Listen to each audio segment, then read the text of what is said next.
Good morning, good afternoon, good evening, wherever you happen to be in the world today. We'll be getting started on our stream here. Just a moment. Getting some messages dropped down in the chats here for starters. And here in the US, we just changed our time last night, so I'm here an hour earlier compared to most folks in the world. I'll just stick to the local time as far as starting times go, so I'll be here an hour earlier now for the next several months, many months, up into November, I guess.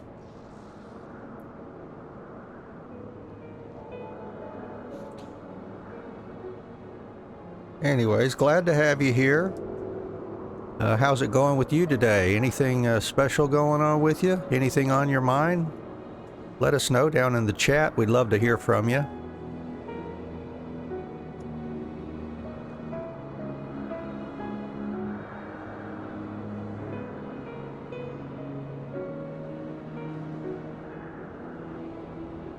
It's just after 6:30 a.m. here in Eastern U.S.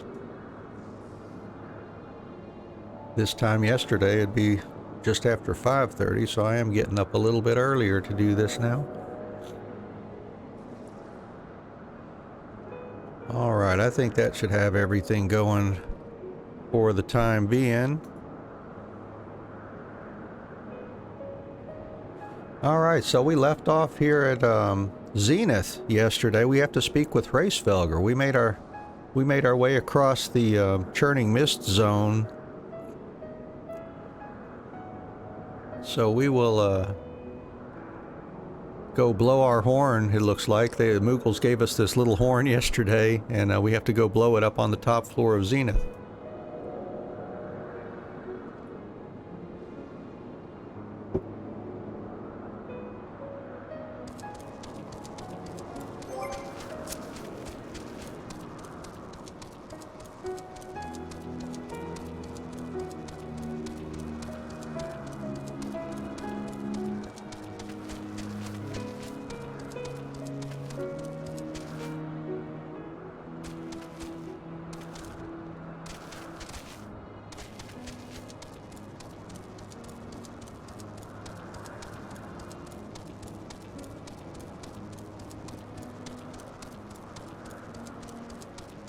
Nice peaceful music here.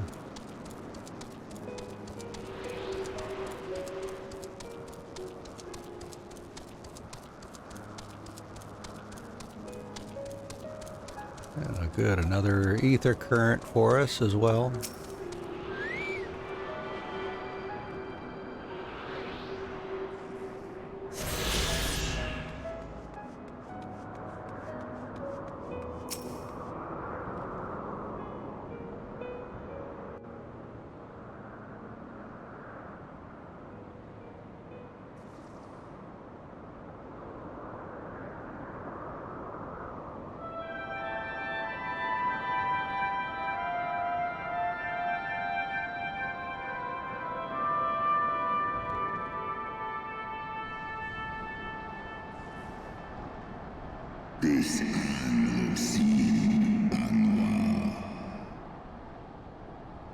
Mortals, why do you disturb my solitude?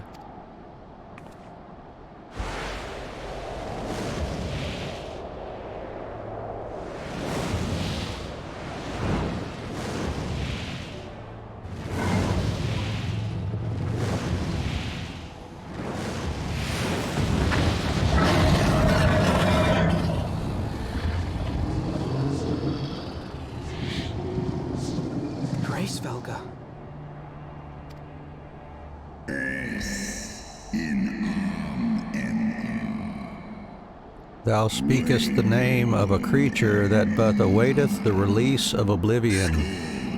Leave me. By the 12. Mine ears hear the tongue of dragons, yet the meaning rings clear within my mind. How can that be? Racefelger, do you not remember me?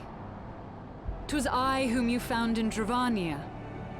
I who glimpsed the truth. The truth about your past. About Shiva.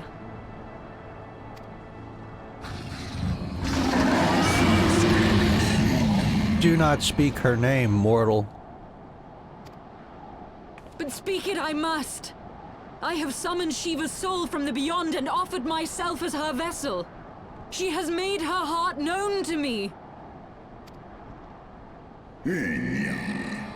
Foolish girl, thinkest thou my beloved spirit hath descended from the heavens, that the secrets of her heart are thine to know?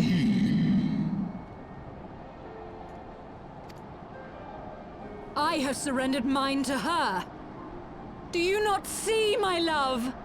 I am Shiva reborn. Gullible fool.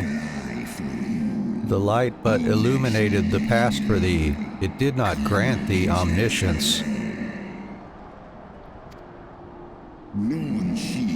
The spirit thou hast summoned belongeth not to Shiva. 'Tis but a shade conjured by thine own fancy. In an age long past, mine own kin were guilty of like folly. Beguiled by the Dark One's lies, they attempted to resurrect a king amongst worms. Yet the divinity they called forth merely borrowed the semblance of my fallen brood brother. Such gods are not summoned, but created, phantom spun from the threads of misplaced faith. Then the spirit that answered me was but thy dream of Shiva. Thy soul hath been corrupted by a deity of thine own making, child.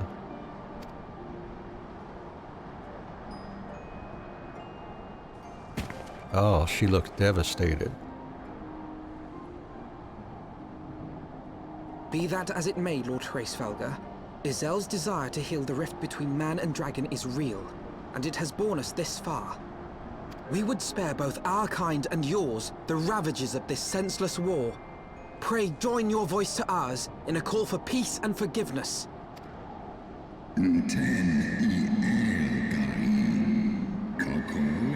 The tale of thy kind is one of avarice, treachery, and death, and thou wouldst speak to me of peace?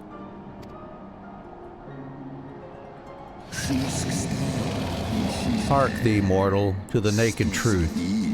Then tell me thou deservest forgiveness.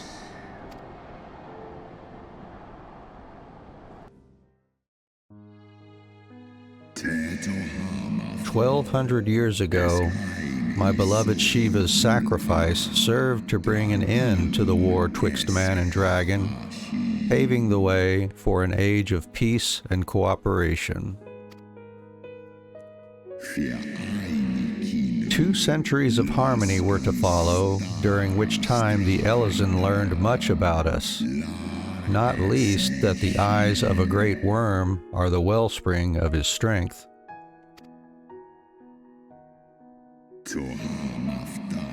'Twas out of the selfish desire to possess this strength that King Thordan then conspired to undo all that our peoples had achieved together.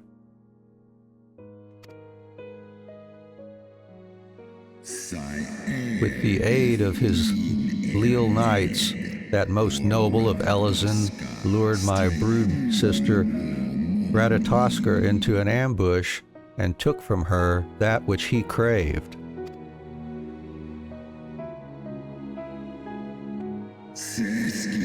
Fain would I strike the image from my mind, yet still the scene doth linger, of my brood sister's tattered corpse defiled by her Elezen allies. They had torn out her eyes and feasted upon them in the manner of wild beasts.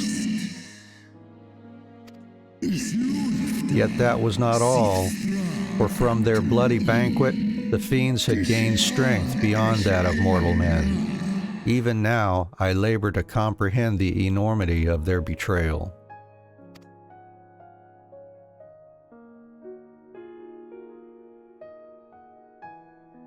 Nidhog was the first to learn of the atrocity, and he took to the skies, hungry for vengeance. But though he slew Thordan and some few of his knights, their fellow butchers knew only too well where to aim their spears, and with now practiced savagery, they set about my brood brother, sending him flailing from the field. Such is the truth the Holy See would keep hidden. Such was the beginning of the Dragonsong War. 'Tis a song my kind shall ne'er forget, even should 10,000 years pass and Ishgard crumble into dust.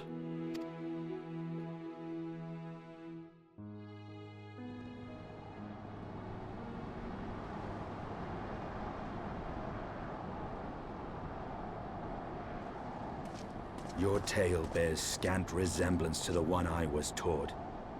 How convenient that it should absolve your kind of all responsibility. But tell me, Dragon, why should I believe your version of events? What thou choosest to believe is immaterial. The betrayal that yet haunts mine every waking moment is no less than the truth to my kind. And Nidhogg meaneth for Thordan's people to suffer for this sin till the end of days. That which thou imaginest a war of extinction is but a punishment, a siege of the spirit. Hast thou not seen those who tire of the torment? Those who abandoned their own and side with dragonkind? Ishgard's so-called heretics.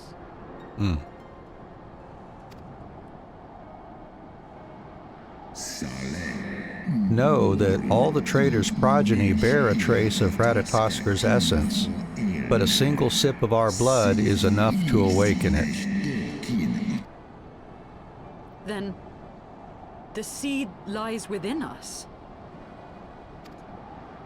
'Tis for this reason that those who abandon their loyalties are rewarded with a drink, and thus are they transformed to join the ranks of Nidhogg's ever-growing army as newborn dragons.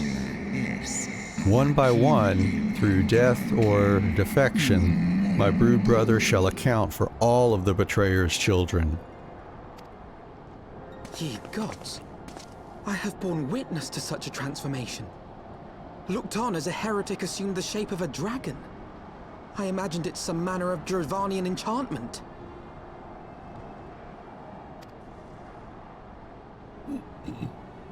But if any Ishgardian, regardless of allegiance, has such potential within them, 12 forgive us. To think of all the dragons we've slain. Oh, yeah.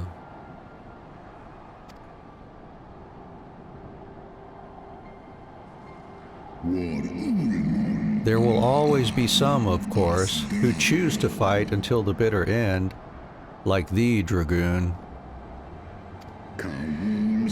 But struggle as thou might, thy youthful vigor will be spent ere thou reachest 210, and Nidhogg shall remain to torment thine offspring.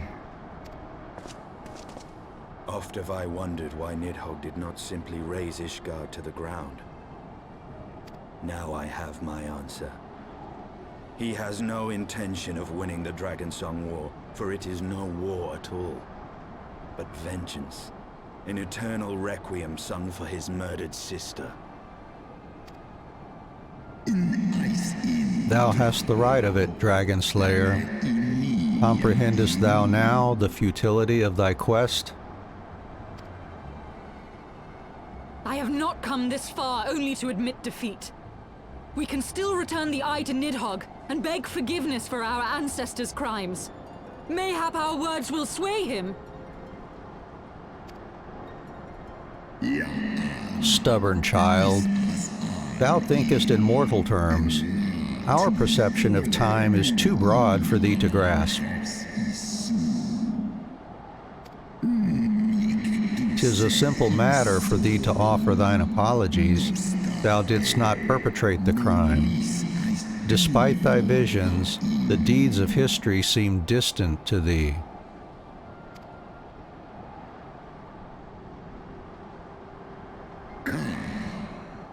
For a worm such as Nidhogg, however, that history is yet part of his present, as fresh as the blood that did gush from Ratataskar's wounds. How could he not be driven mad?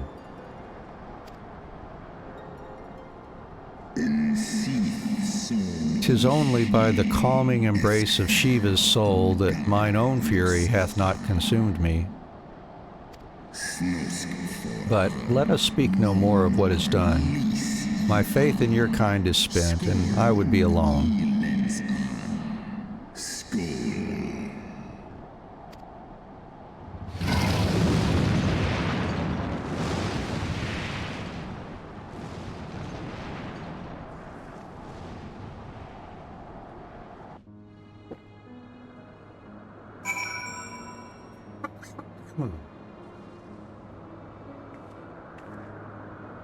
Well, that went a little unexpectedly there. Let's see. Hraesvelgr was every bit as awe-inspiring as I imagined. His voice fairly dripped with power, the will behind his words so undeniable that it transcended my ignorance of the dragon's tongue. 'Tis but a pity that I misliked what he said. So far did we travel, even unto the very heavens themselves, only to be dismissed like unruly children, and far from mitigating this humiliation, the hidden truths we have learned serve only to prove that our grand mission of peace was destined to fail from the first. Nothing will deter Nidhogg from his course. Alright, no new gear for our job there. Alright, one moment please.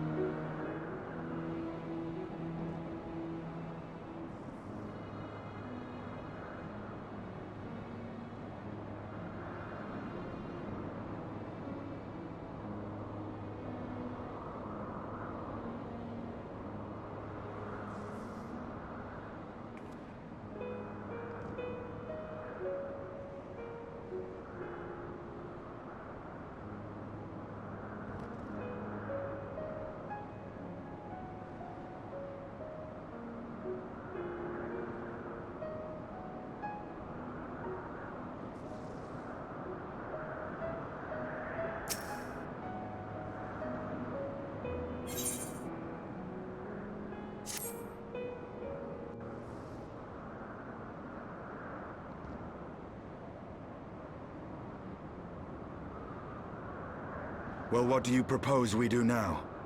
I, for one, am intent on continuing to the east. What is there to be found in the east? Nidhogg's lair, the Eyrie, is said to lie in that direction. And the eye tells me he is near. You cannot still mean to slay him. You cannot still mean to stop me. I have been true to my word, and aided you in this fool's errand with Hraesvelgr. But your efforts at parley have come to naught, Lady Ishgard. I would see Ishgard saved, and for that, Nidhogg must die. With the tale of our ancestors' vile betrayal yet ringing in your ears, you speak of continuing this war? Nay, lady. I would but pierce its vengeful heart. When Nidhogg dies, this war shall die with him. A moment, Estinian. You yourself spoke of the Great Worm's strength, that you believed him powerful enough to raise your city to the ground. How then are we few to challenge him? Even behind the stout walls of Ishgard, with an army of knights manning the defenses, our victory would be hard won. Yet you propose to contend with the beast in his own lair. In close combat, this will afford us an advantage. And if the tales are true, the Warrior of Light has bested many an invincible foe. But such speculation is meaningless if we cannot even find the worm. Our first task must be to seek out Nidhog's lair. The story of this nation grows bloodier by the moment. Must death always be answered with more of the same?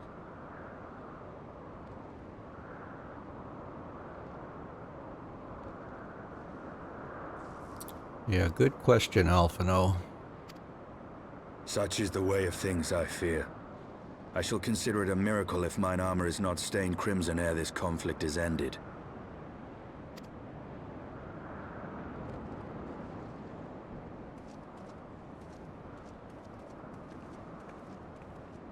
That I should be blinded by my own lies. Everything I believed, everything I thought I was, gone. All gone. Leave her. Your words will not reach her now. And we have not the time to wait for her to gather up the pieces of her shattered faith. Oh, you could still give her a hug. I think she needs a hug.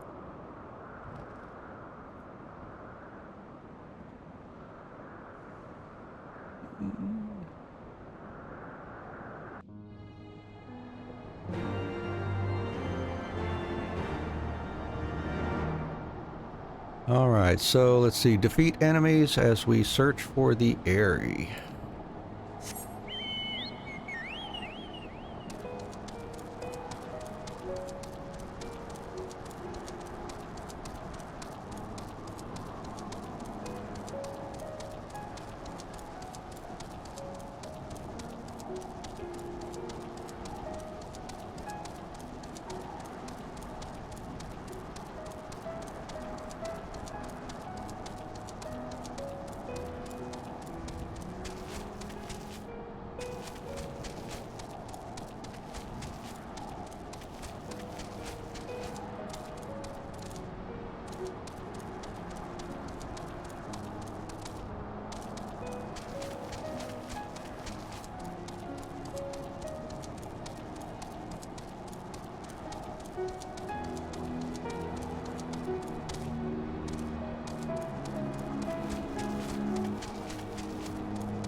Let's see, and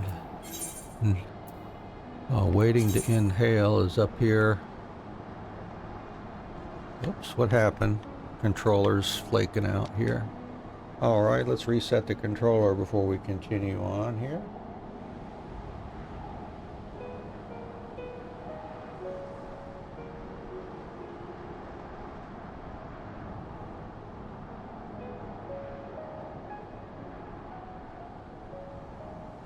There we go. So another quest up there to the northeast, it looks like.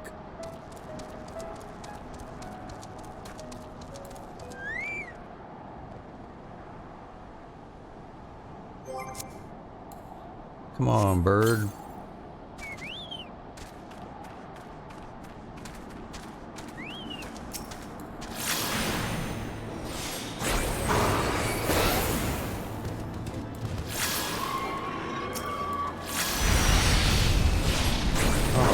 Oh, my chocobo ranked up.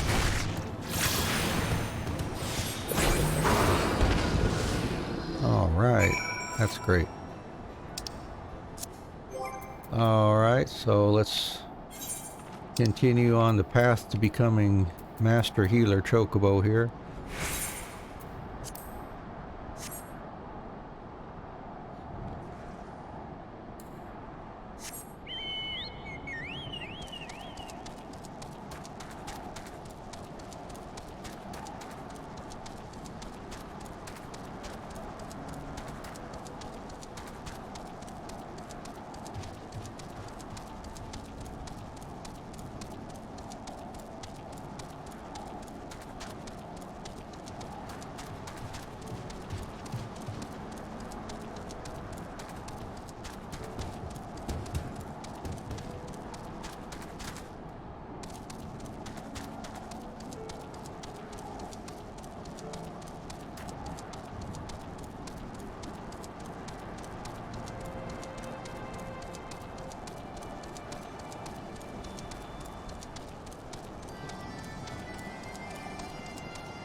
Another one.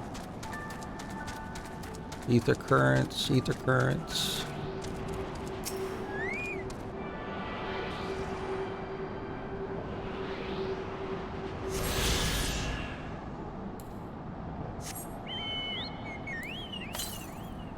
And that's all the ether currents on the ground anyways. Still have quest related ether currents to do.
Whatever can be taking her so long, Kupo? My replacement should have been here already, but I don't see her anywhere. I'm so hungry.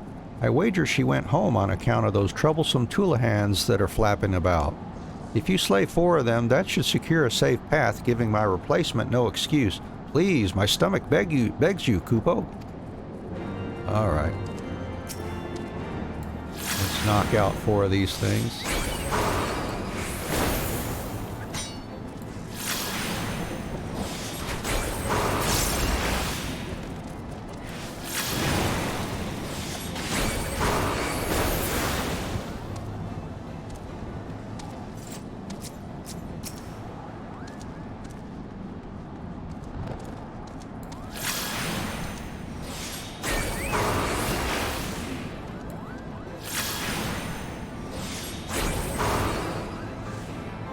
Oh, well.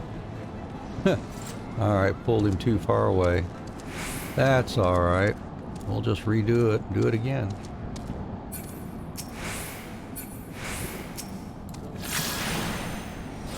Do it again.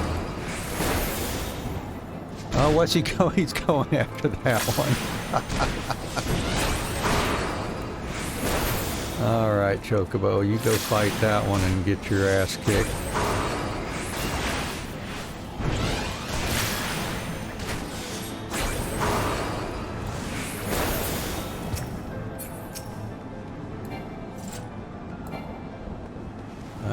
Way to go, Choco. You're doing pretty good against him. Of course, you're 9 levels higher than him, too.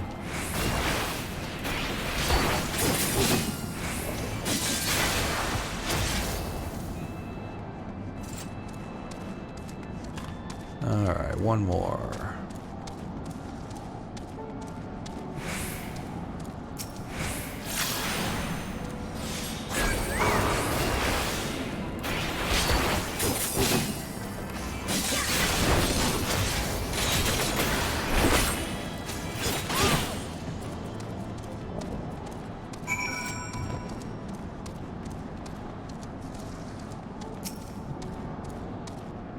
Thank you. Now that the Tulahans are out of the way, it's only a matter of time before my replacement gets here. I'm about to pass out from hunger, so I think I'll go ahead. What could go wrong, Kupo?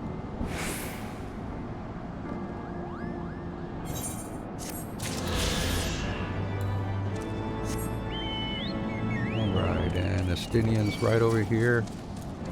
Oh, that one spawned just in the nick of time, didn't it? Come on, you're too far away from your home spot. No, you're not. There you go. Good.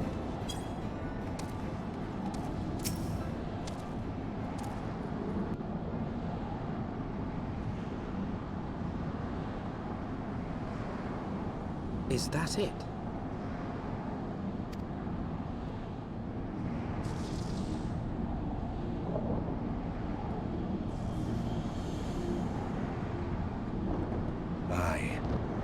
would be the Eyrie. I feel Nidhogg's presence through the eye, his caustic hatred gnawing at my soul. 'Twould seem the death of his consort has put him on guard. Mark how he wards his lair with tempestuous winds.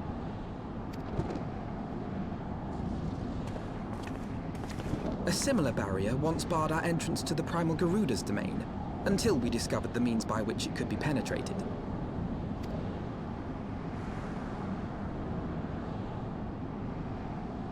Mayhap it is time we called upon Master Garland.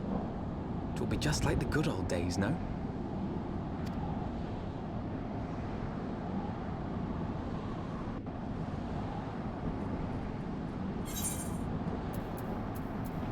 All right, some new pants.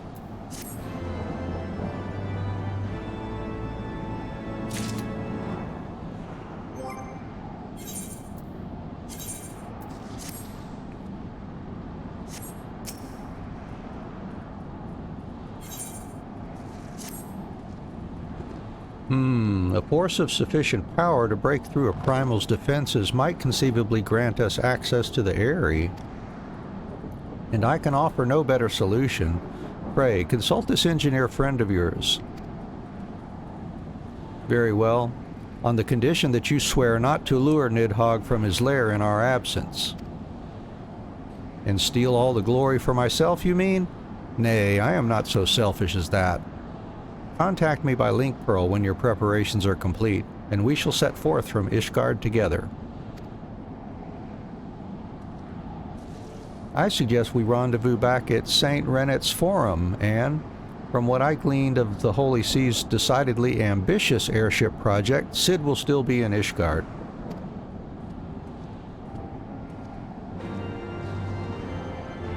All right, well, let's go.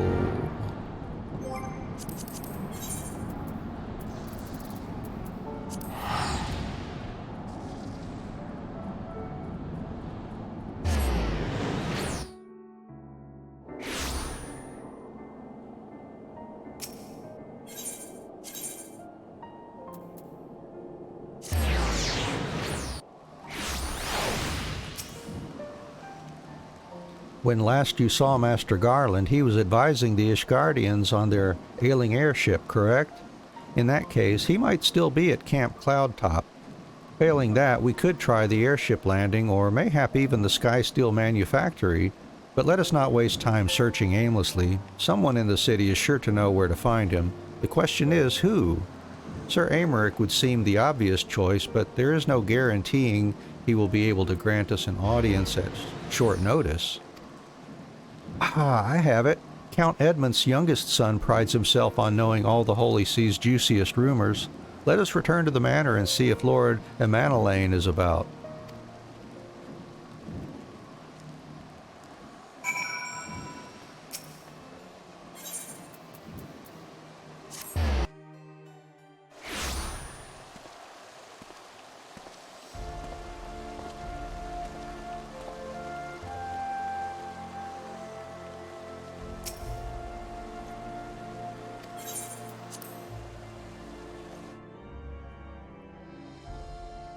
And there he is. Ah, the hero returns. How goes the fight, old girl? Well, I trust. In search of a Cid Garland, you say? Then say no more. The taverns are full of talk, and the name of said silver-haired genius has cropped up more often than most. I hear he has been tasked with getting that monstrous airship the Holy See commissioned to actually fly. It would seem the project has been plagued with mishaps from the first. In any case, Garland Ironworks employees are known to frequent the airship landing, and I'll wager their master does too. The airship landing? Yes, I thought as much. Come, Anne, we must find Cid and trouble him for his expert opinion.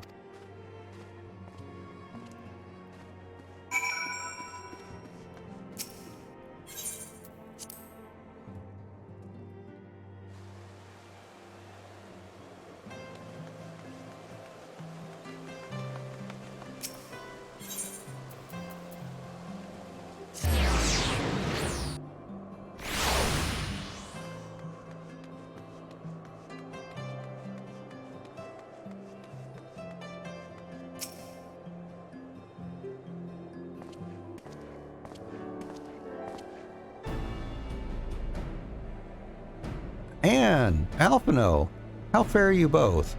Not terribly well, judging by your faces. Greetings, Master Garland. I am sure it will come as little surprise when I tell you we have need of a favor.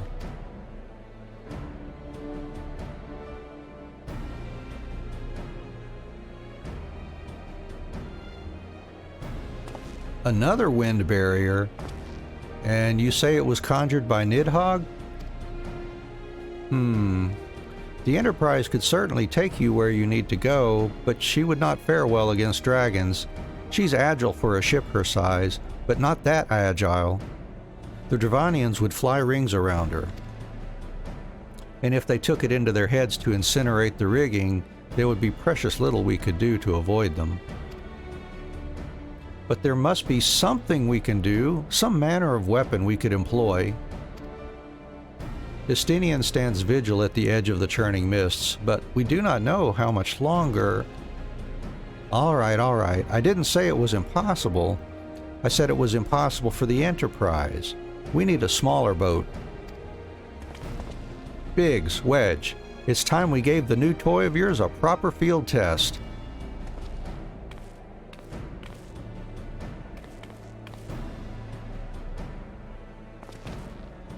It's probably best if I let the lads show you. Come on, the manufactory's not far.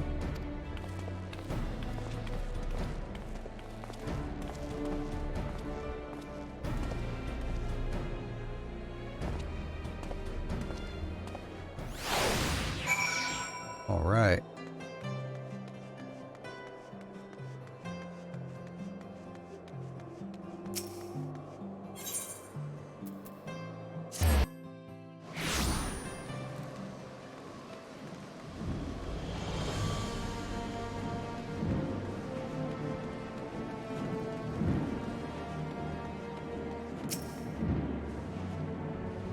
Our little project's just inside. Oh, you're going to like this one.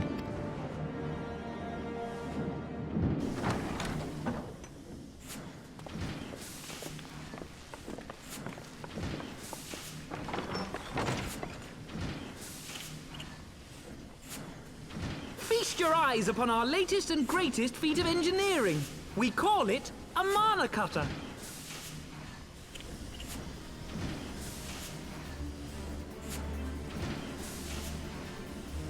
After you put down Gaius, Wedge and me struck out on our own for a bit, and started work on the successor to the tiny Bronco. Impressive little thing, isn't she? My talent for ship design has plainly rubbed off on them.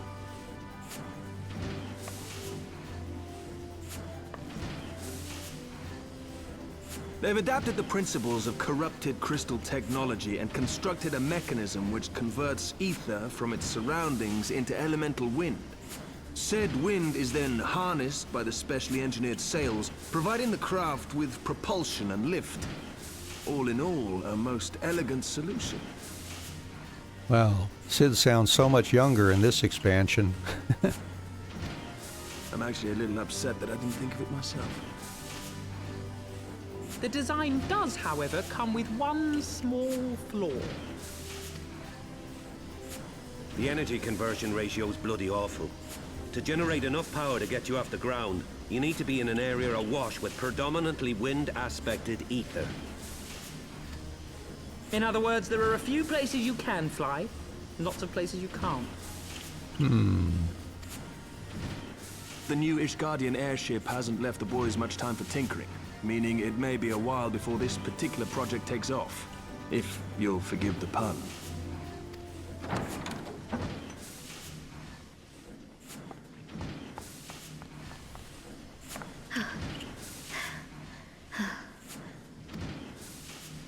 Tataru, what's happened? I've been looking all over for you. There's been word from Aldar. It's about Her Grace, the Sultana. Oh.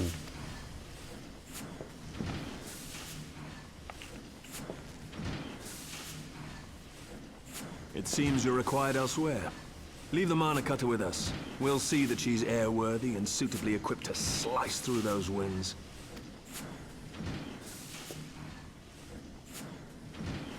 You, meanwhile, should concentrate on providing Raoban and the Sultana whatever help they need.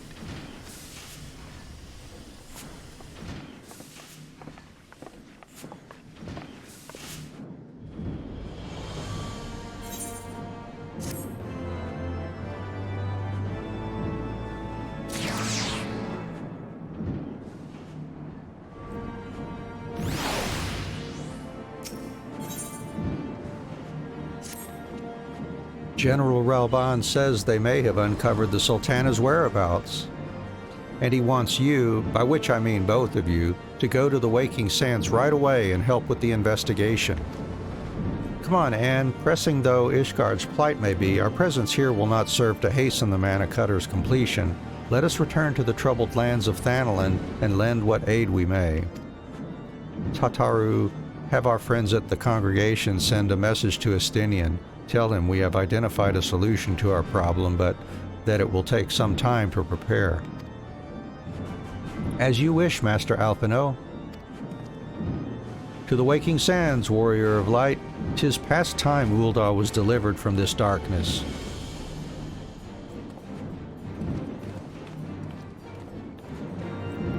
All right, let's go. Waking Sands.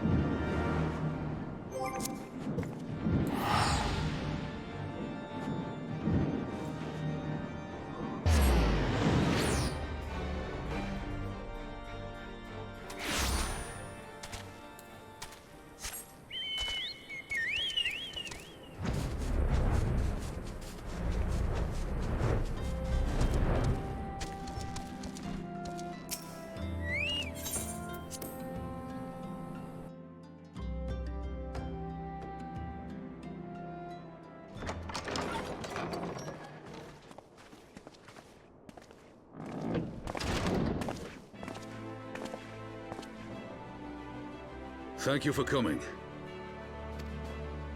No thanks are necessary, General. I trust your recuperation continues apace. I cannot complain. Thanks to Higiri and her ministrations, I've regained much of the strength I lost during my imprisonment.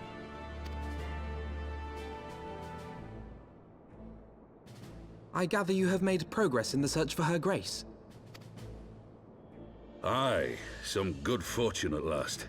A few days past, Dulala informed us that a sizable shipment of alchemical supplies had been delivered to the palace.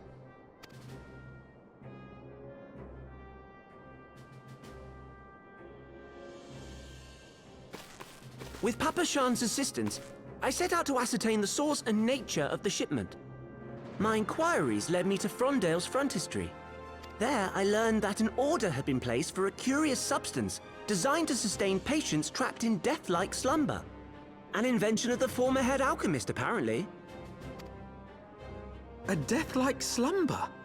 This cannot be a coincidence. It lends some weight to Dulala's claims, aye. Her Grace is likely somewhere within the palace, abed but alive.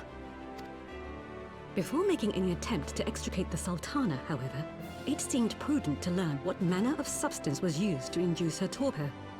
To that end, I made inquiries as to the whereabouts of the one most like to have administered it.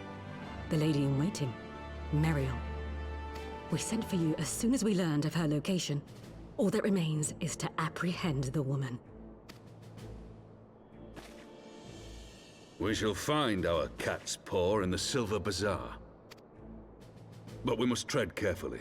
The market is not the bustling place it once was, and someone is sure to mark our coming. Should they inform the monetarists, we'll have a fight on our hands. We must be prepared for the worst, and being short an arm, I thought it wise to take another in its stead. What say you, Warrior of Light? Will you lend me yours?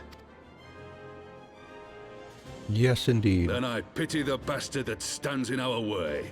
Come, my friends, for Nanamo, and for Ul'dah!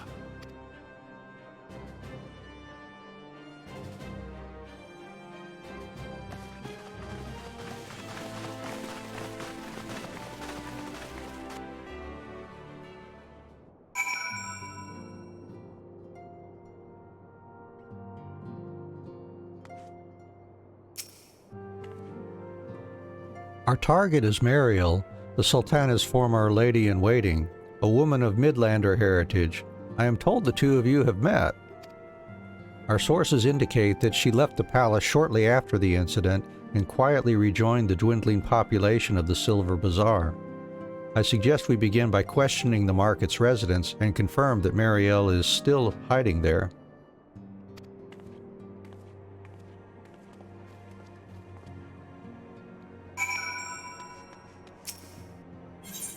Sounds good.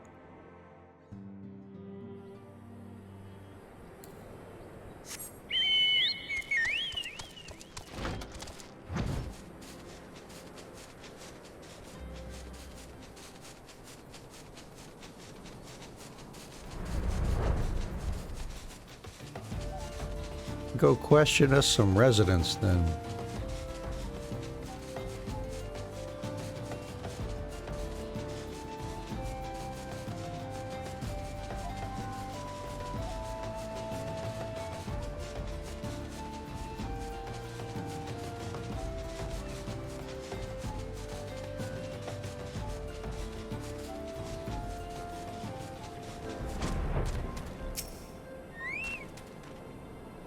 Marielle? Aye, she's here. Left the city for good, she says. Barely leaves her house, though. It's the one closest to the market entrance.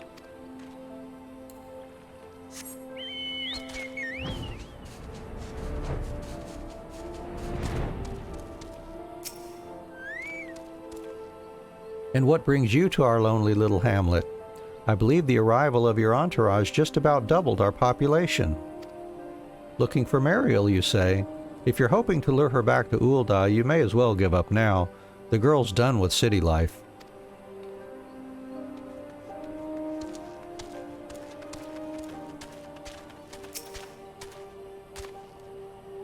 Do I know of any returning residents? Gods, don't tell me they're starting to come back. My masters will not be pleased to hear of this.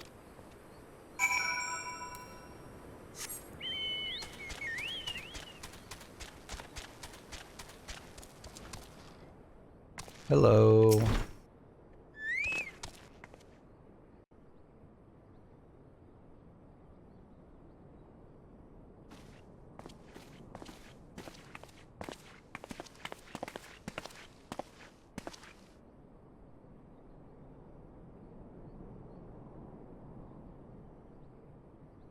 You are Mariel, the Sultana's former lady-in-waiting?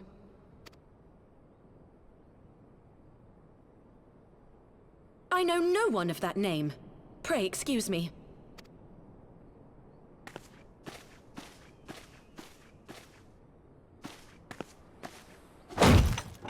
Huh.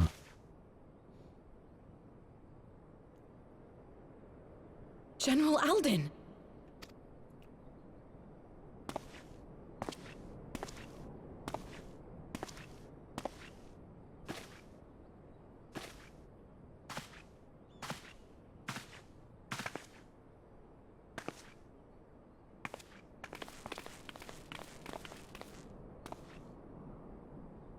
We will have the truth from you, girl.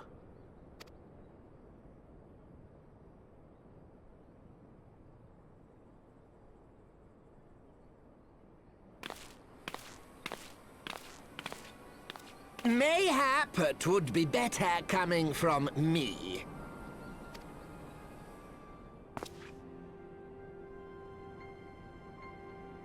Lonorito, you'd best talk fast. As you know, Teleji Adeleji's Cartano reclamation bill was no more than a facade. A means to get his grubby little hands on that Allagan monstrosity Omega. When he learned of Nanamo's intention to abdicate, however, he was forced to amend his plans. Suddenly, assassination seemed the most promising way to further his ambitions. I am told Teleji had discovered a maid in whose veins ran the blood of House Thorn. A new, more pliable puppet to sit the throne. 'Twould have caused an uproar, of course, but few could have contested her claim.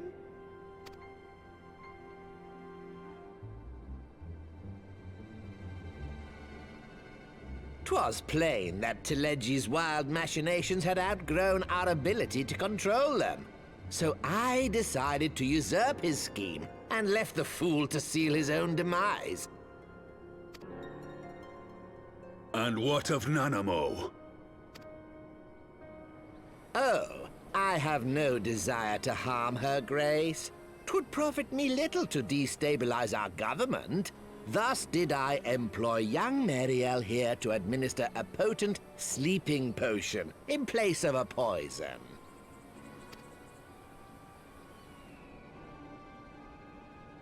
You should know, General, that your dear friend Ilberd was fully aware of my plan.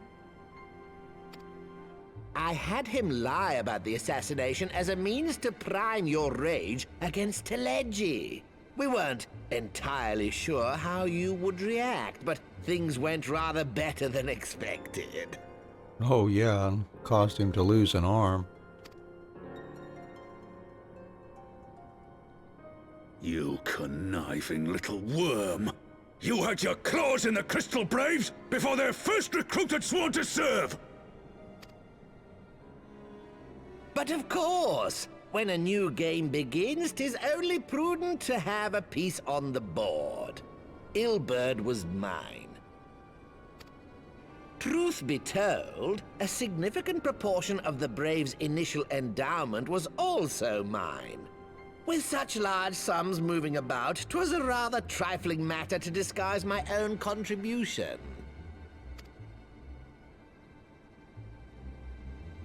Ah, Ilberd. I secured his services with a promise to support his cause once my authority had been solidified. I swear, the man thinks of naught but prizing Alamigo from the grasp of the Empire. Unlike you, General, the poor fellow seems quite unable to forsake the land of his forefathers. Mayhap that's why he called you a traitor to your people and a disgrace to your homeland, amongst other things. What was it he always compared you to? Oh, yes, an overgrown lapdog begging for scraps at the Sultana's table. Oh, how we laughed. Alas, Ilberd's entertaining little outbursts eventually gave way to wearisome tirades, and the zealous brute became rather unruly. I had no wish to see you executed, you understand, but he would not take no for an answer. Rest assured, his employment with me has long since ended. Which brings us neatly to the present. What say you, General? Both you and the Sultana are alive. We have one corpse and one fugitive, and preparations have been made to restore your good name. Shall we cry quits and start again with a blank ledger? The hells we will! Do you honestly expect me to forgive and forget? After all you've done? You're guilty of high treason! Stay your blade, Master Alden. You yourself are not innocent. Or have you forgotten your own crime in executing Telegi Adelegi without trial? Though you acted out of loyalty to the Sultana, such deeds are in violation of both the word and spirit of the law.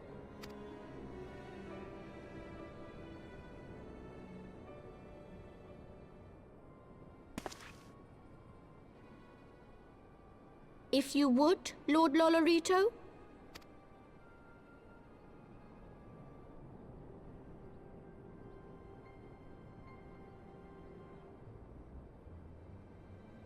This potion will wake the Sultana from her slumber. Consider it a gesture of conciliation. And I guess he just had that in his back pocket there, that huge bottle. You will find her grace resting comfortably within her private chambers. Should you doubt my word, I shall willingly accompany you to the palace as your hostage.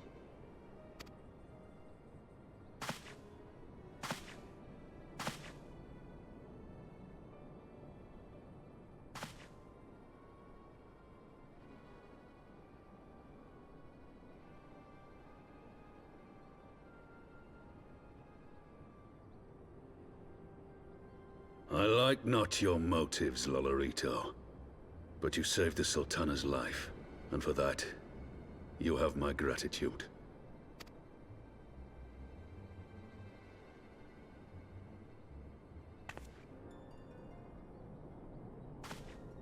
He sticks it in his back pocket.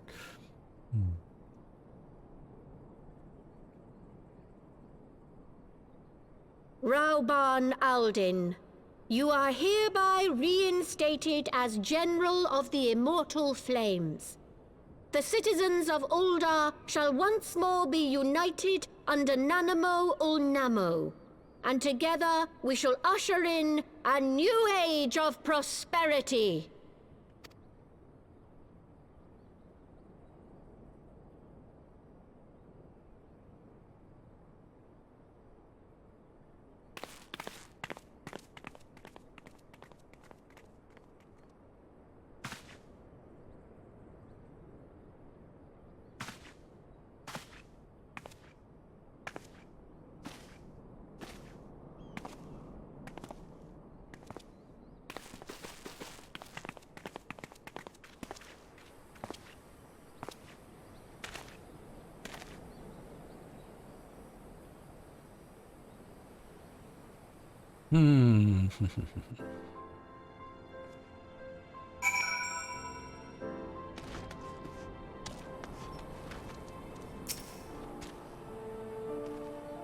By the 12, I feared Lord Lolorito's arrival would herald another bloodbath.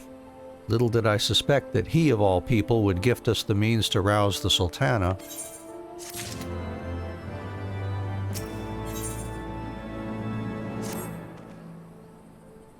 Shall we also make our way to Ul'dah? I should imagine Bartholomew has been instructed to admit us.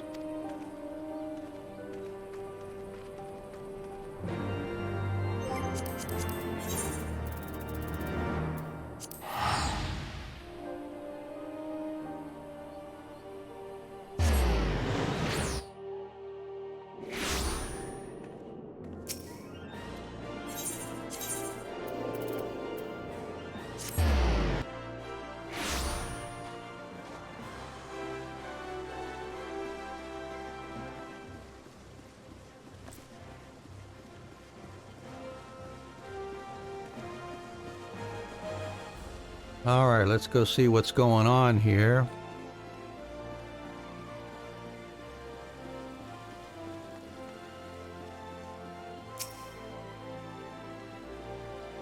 Flame General Rauban mentioned you might be coming. Please, this way if you will.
I was having the longest dream.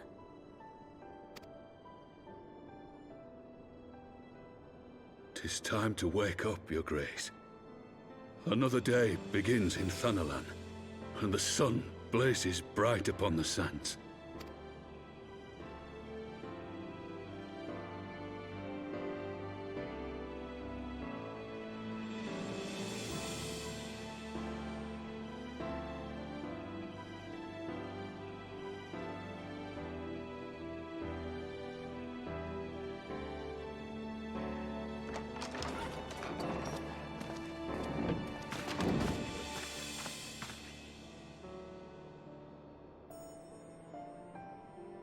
Her Grace is awoken.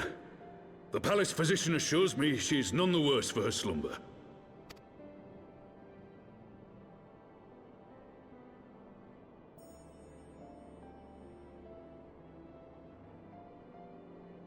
I believe Her Grace will soon resume her plans to place the government of Uldar into the hands of its citizens. Whatever path she chooses to take, I shall walk it with her. And we shall tread slowly, lest the nation be unsettled in our wake.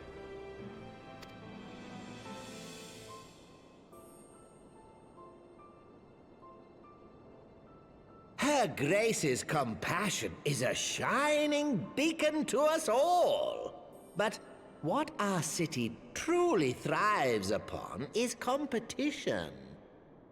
'Tis in the struggle against our rivals that opportunities are seized and fortunes made. And with the Empire on the offensive once more, now would hardly seem the time to turn our system of government upon its head. Are you privy to new intelligence, my lord?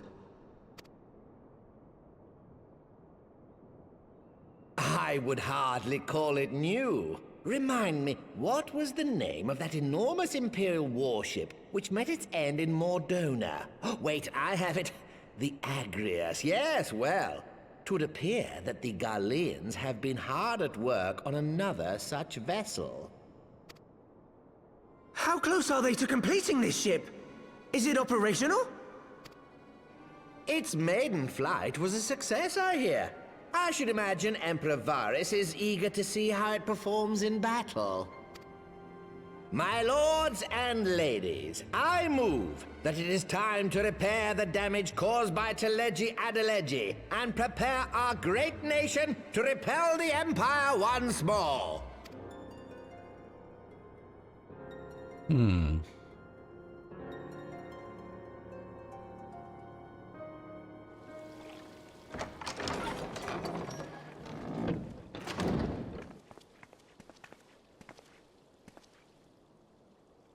"'Tis well that the Sultana has awoken.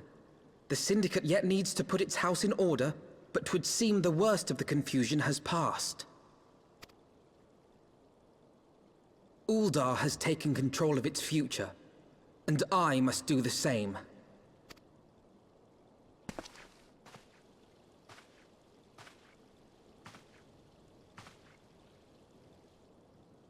I have decided to disband the Crystal Braves. Among the recruits, there were those who supported our Order's goals and convictions with all sincerity. 'Tis my hope that these loyal men and women will choose to remain our allies in the battles to come.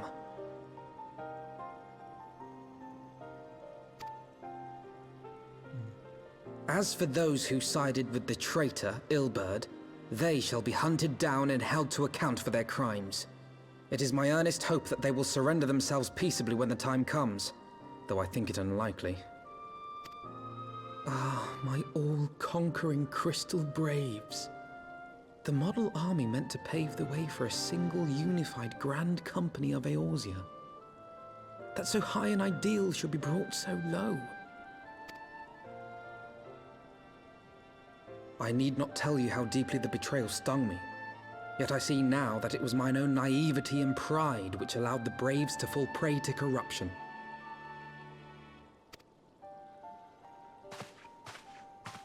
As ever, it is to your own shining example that I turn for inspiration. Like you, I mean to stand firm in the face of hardship and give mine all for the cause. Let us resume the search for our missing comrades, that we might come together to shine the light of dawn across the realm once more. The role of Crystal Brave Commander suited me ill, and I shall play it no longer. Henceforth, I shall be no more or less than Alphino, proud member of the Scions.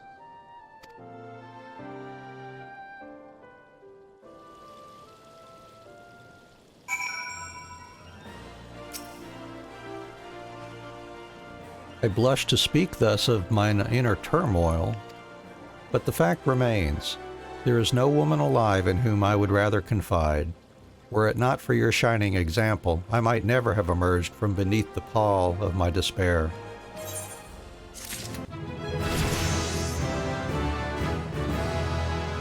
Oh, I've got rays now. Okay, let's see. Alright, and I would put that over here, close to Swiftcast.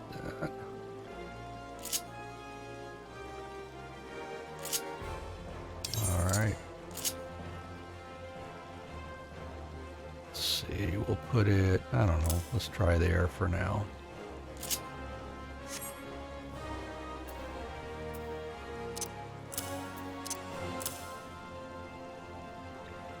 Alrighty, let's see now. Level 54 quests still.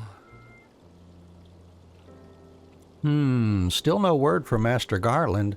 I hope this manic cutter of theirs is nearing completion.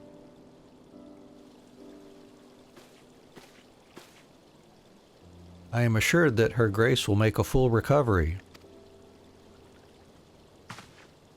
I and Ulda too shall flourish once more. General Relban and his colleagues have matters well in hand, I believe. Lady Ugari, a question, if I may. I believe your people have been keeping a close watch on the Crystal Braves. Might you know how things stand at the Rising Stones?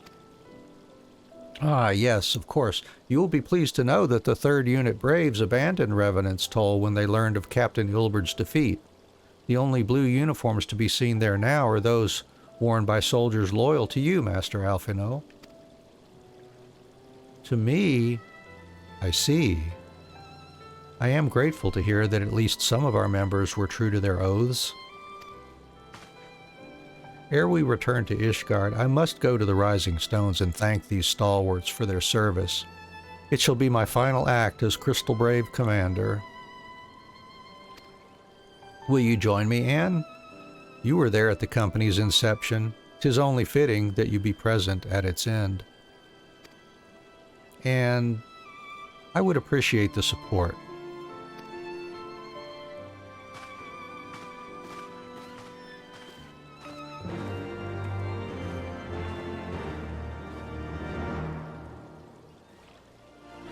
To the Rising Stones.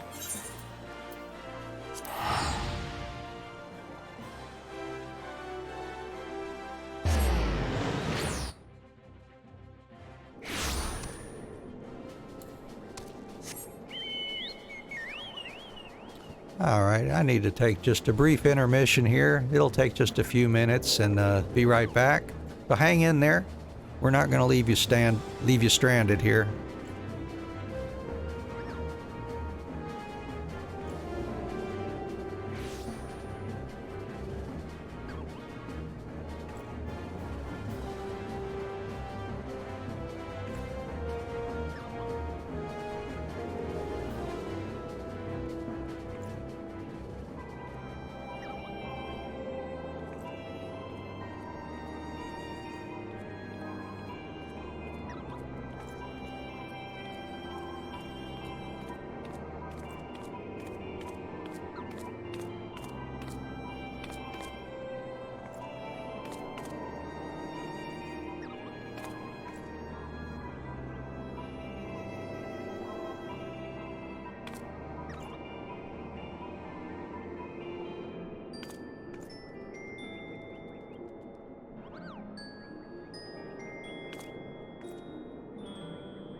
And we're back. Thank you for hanging there with us. Let's get going here again.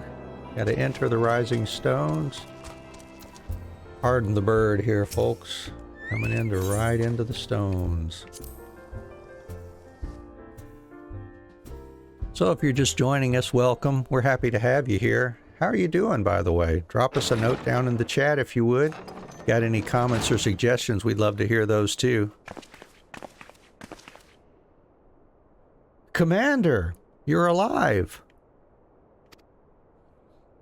And Anne, too. I knew you'd scrape through. My splendid crystal braves, I have wronged you, all of you. My promises of glory and salvation have brought you naught but blood and betrayal. Ah, you'll not hear us complaining. 'Twas a sight messier than expected, aye, but we was still fighting for the freedom of all, just like we swore. Ain't that right, mates? That's right. Aye.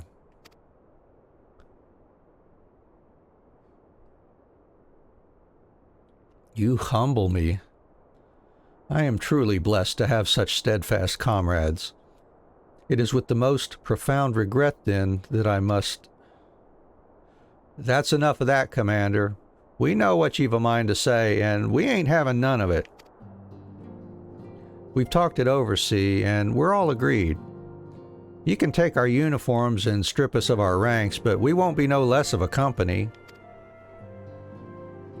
But the Crystal Braves... The Crystal Braves may be finished, but the ideals upon which the company was founded live on. They bind us to each other, and to you. Commander, Alphino. Our minds are made up, so you may as well get used to it. Let us help the Scions. Let us help you find Minfilia and the others.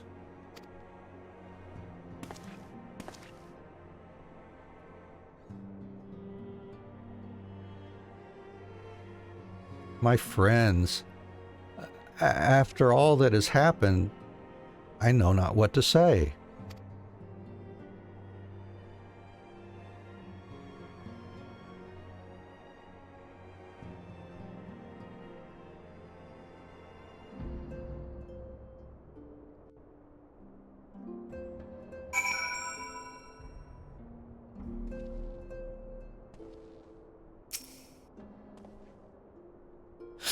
Pray excuse me. I had thought my tears spent. My grandfather used to say that one could measure a man by the constancy of his comrades. Mayhap I am the exception which proves the rule. Nay, do not protest. I know that I am not worthy of their loyalty, Anne. But as Thaliak is my witness, I shall do everything in my power to earn it.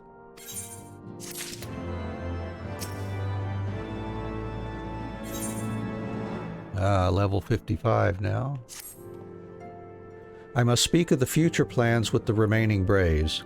Any information we uncover on the missing Scions will need to be shared with our allies across the realm, specifically Urianshe in the Waking Sands and Tataru in Ishgard.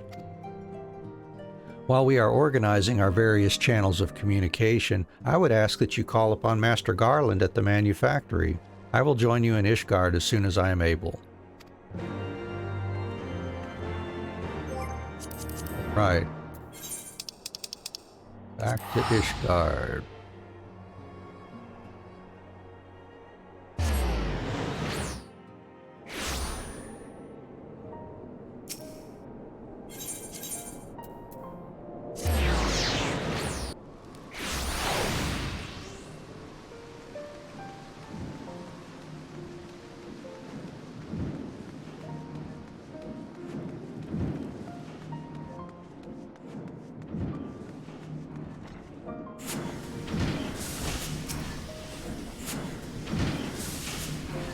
Anne, how in the seven hells do you do it?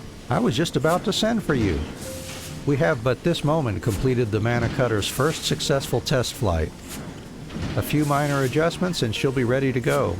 While we see to the finishing touches, you might want to pay a visit to Fort Tom Manor. A dragoon by the name of Estinian was looking for you. Okay, sounds like we're about ready to get underway, perhaps?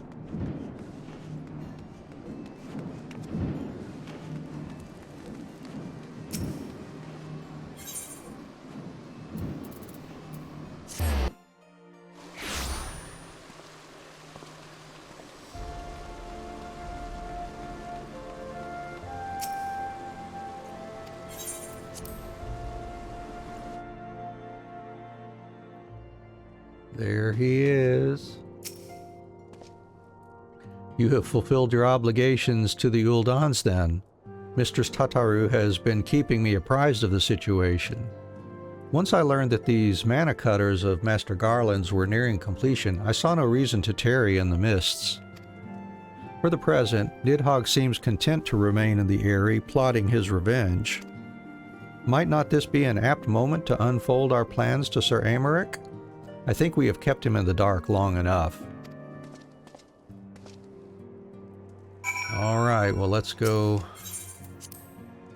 relay that information to him then.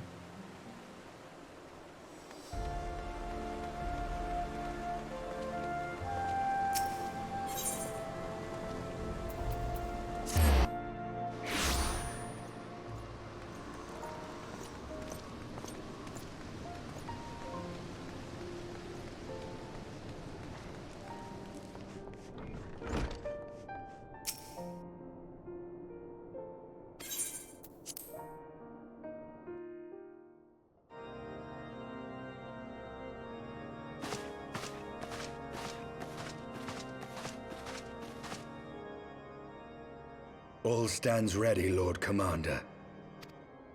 Ah, the moment has come then.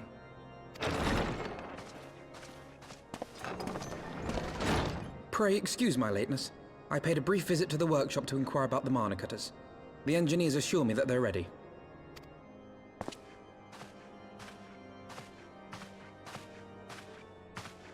The area is now but a short flight away. Yet what a long and winding path we took to reach this point. Were it not for Master Alphino's proposal, we never would have attempted to parley with the dragons. Though our negotiations yielded little, our expedition with Lady Isar taught us much. You took an unimaginable risk. I could scarce believe the tale Estinian told. Aye. 'Tis true that many of our countrymen would sooner die than join hands with the heretic's mistress. But 'twas through that most unlikely of alliances that we came to speak with Hraesvelgr. A conversation that went rather poorly, as I recall. In this instance, the journey was more important than the destination. Had we not slain Nidhogg's consort, Tiaman, and put the Great Worm on his guard, the Dravanians would have arrived at Ishgard's walls long ago. Aye, that they would. Full grateful am I for every hour of respite your actions have afforded us. Thanks to you, our defenses are much improved. 'Tis but a pity they won't be enough. Thus, you believe an assault upon the area represents the city's best chance of survival. Is that not so, Estinian? I am under no illusions. Nidhogg's might is legendary. But with his eye in my possession, I can stifle his strength at the source. Victory will be hard won, even so. And I shall be glad indeed to have the Warrior of Light at my side. You shall have my blade as well. There are more of these mana cutters to be had, yes? Lord Commander, no! How can I, a proud knight of Ishgard, stand by and do naught while an outsider risks life and limb for our homeland? I swore an oath to protect this city. Pray leave the slaying of dragons to dragoons, Sir Knight. Your duty to command the city's defense is no less vital. Should we fail, and Nidhogg slip through our grasp, who then will hold the walls against him? Will you leave Ishgard in the hands of the Holy Sea's zealots? There are others. Who but you has the authority and the standing to orchestrate a city-wide defense? I do not, and neither does the Warrior of Light. That is why it is our place to fight, and yours to remain here, Lord Commander. What? You too, Master Alphino? By the Fury! You have shown some promise, but this adversary is far beyond your skills.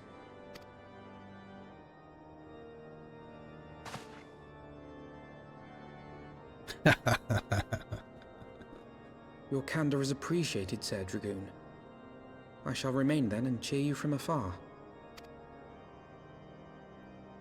Well, my friend, it would seem I have discouraged the last of the volunteers, and claimed the task as ours alone. But if any alive can best this worm, 'tis surely we too.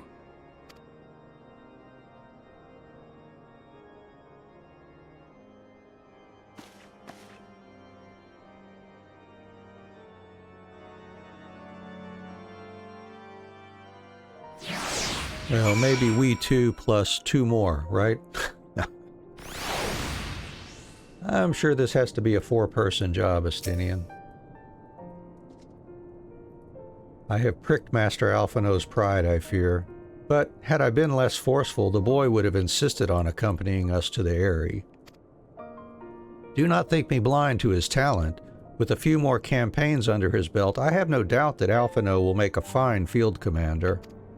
But one does not practice on an adversary such as Nidhog.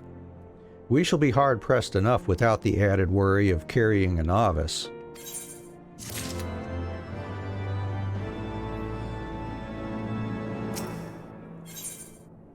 Ah, there we go. This should be the final ether current for... or not the final. There may be some more quests we've got to do to get our ether currents, but... this will be the one for the main story. Into the Eyrie. We have tarried long enough. Let us call upon Master Garland and take possession of the Mana Cutters.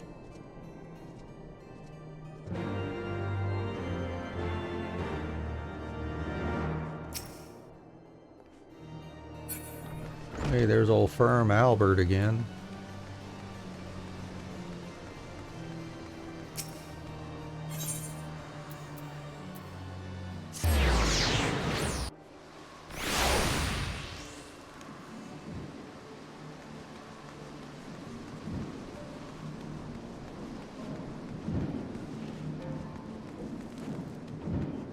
Yeah, I forgot to check in the Churning Mists for any last ether current quest, because I believe, let's see, yeah, there's one more over there we're going to have to do, as well as finish this main story quest here.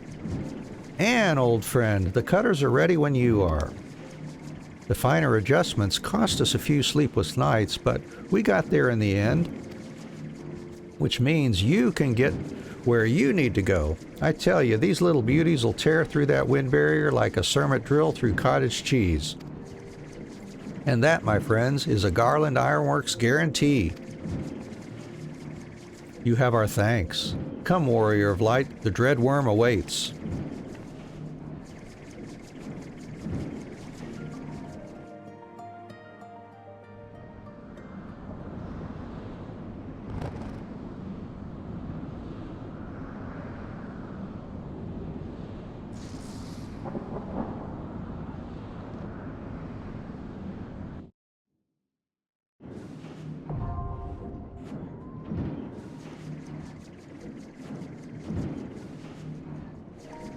Right, another duty support.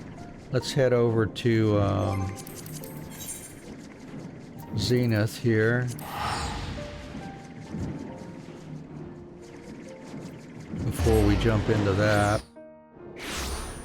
Yeah, there's that other ether current quest. We'll quickly do that one so that we won't have that to worry about afterwards. And we'll get some more gear, it looks like. That'll be cool. Hide and seek seemed like a fun game at first, but I had no idea everyone would be so good at it. Now I just want to go home. Could you find the other three Moogles and tell them it's time to leave, Kupo? Sure. Alright, let's see.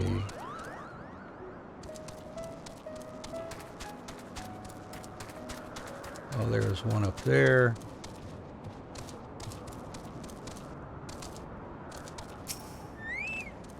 I fell asleep in my hiding place.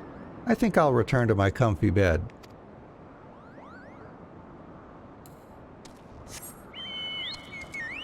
Another one down there.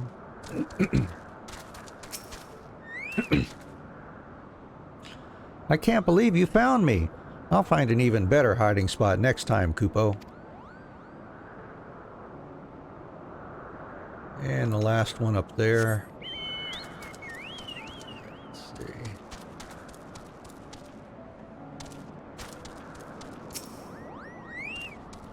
You actually found me?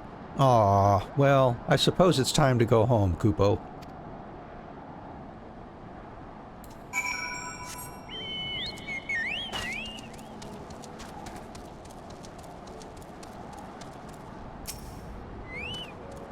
Unbelievable! You've already found all the Moogles?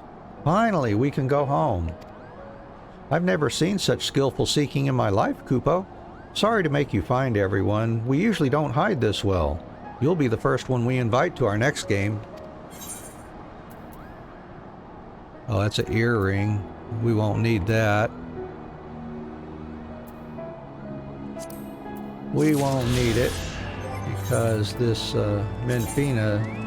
Menfina's earring is going to be good all the way up to 80, I think it is. Let's see. Yeah, level 80 and below. Well, that'll be with us for a while. Alright, so let's go ahead and use our duty support. Jump into the area now. We've got a Temple Chirurgeon and a Temple Knight to help Estinian and myself with this one. Here we go.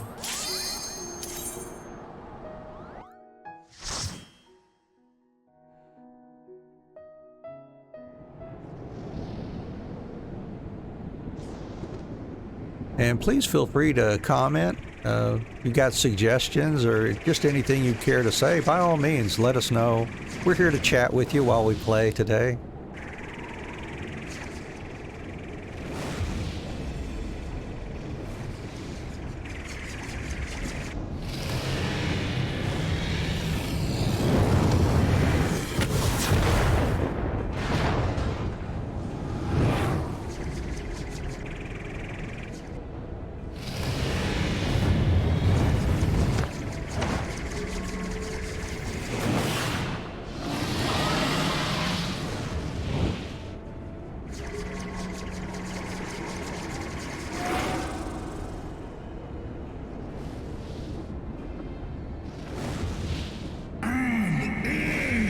Wicked mortals, I shall melt your flesh and turn your bones to ash.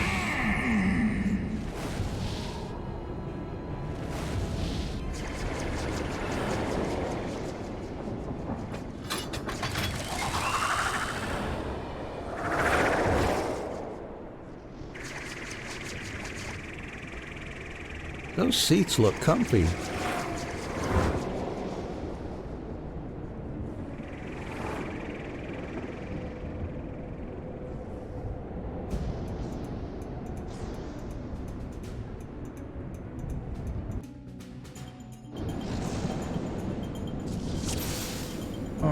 Let's get this underway.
Your guard is down.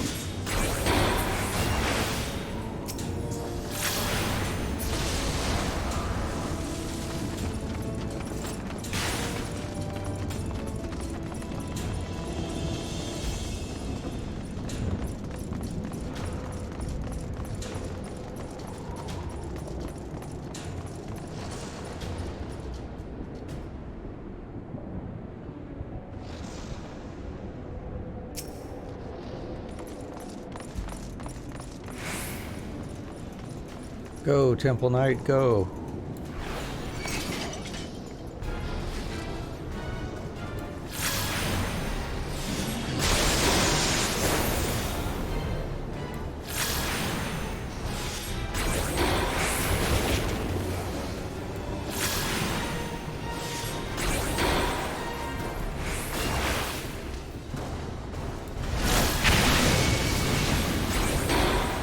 Know your folly. Know your folly.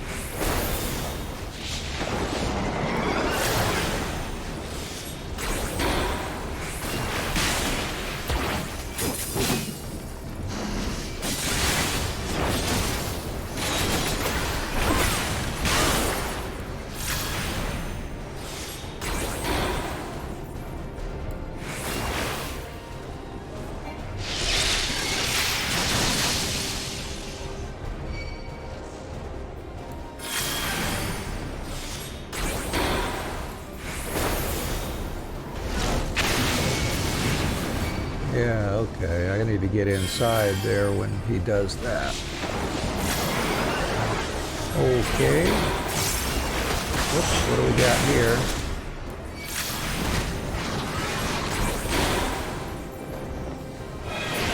There we go.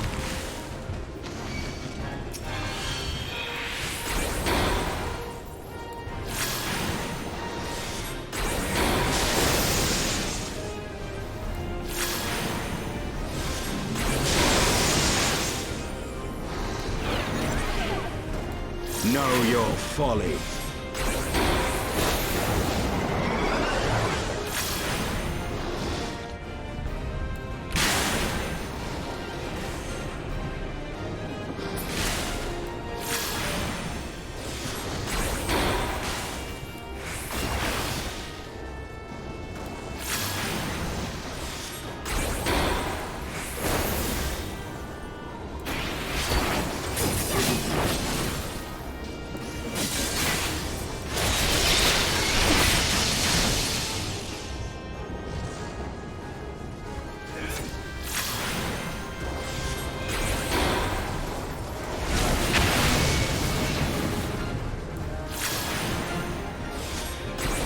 And you're done.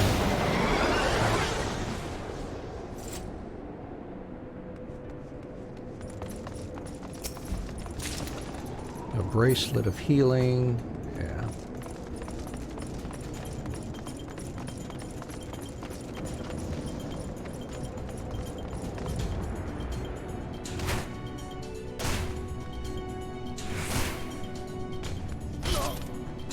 Ugh.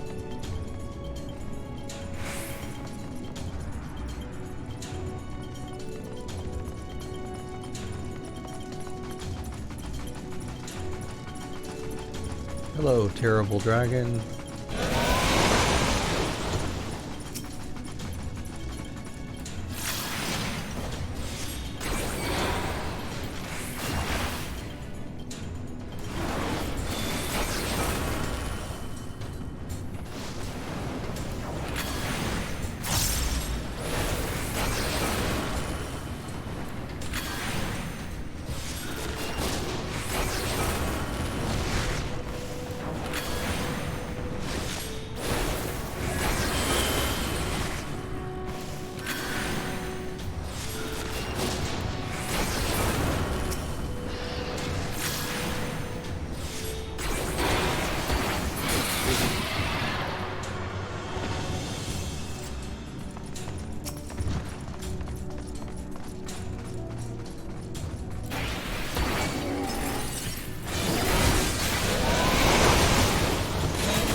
Alright, coming up to the second boss fight of the dungeon here.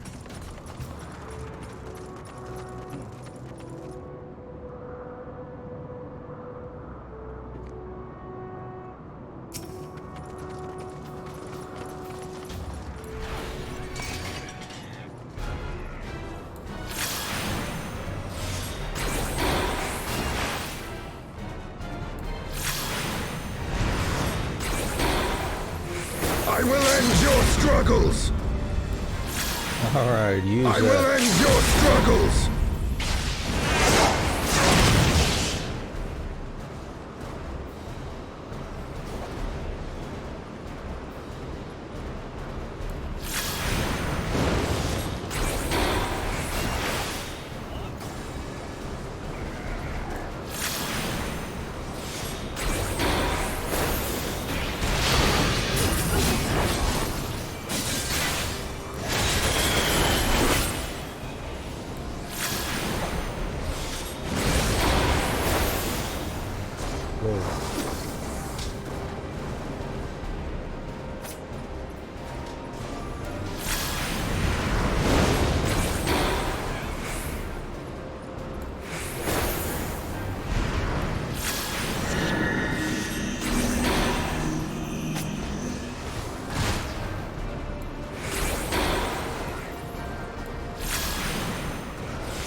Know your folly. Know your folly.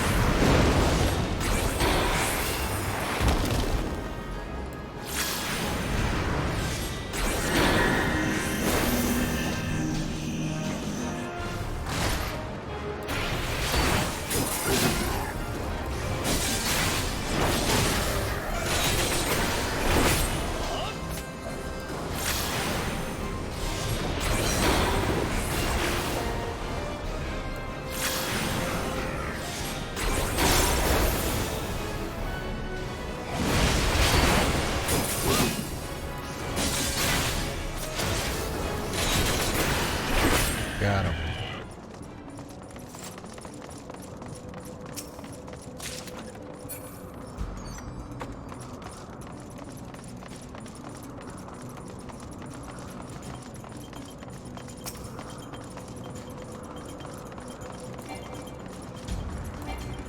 Cannot see him. All right. Oh, come on, guys.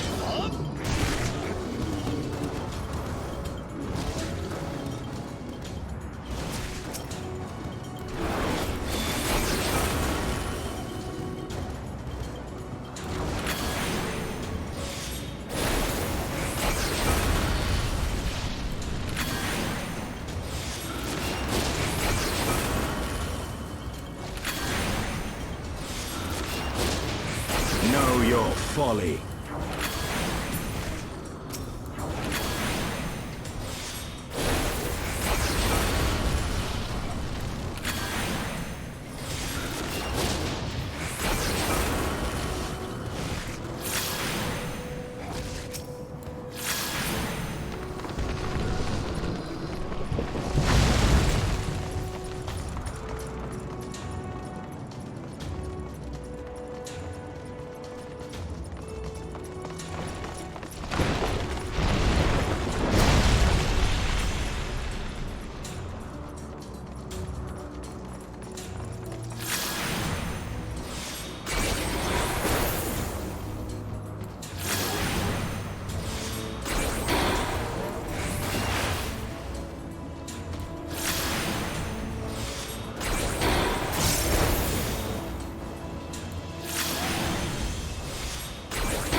Your god is down.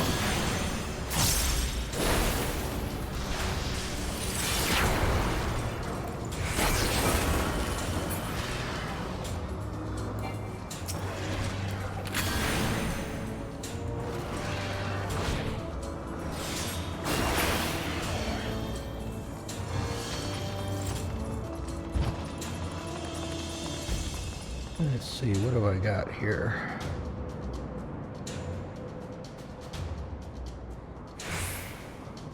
What level is that emboldened? Still can't use that or no? Level 58. Oh, okay. So don't have access to that buff in this dungeon.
Impudent mortal, thou wouldst use mine own eye against me? Yes, we would.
Thanks, Justinian.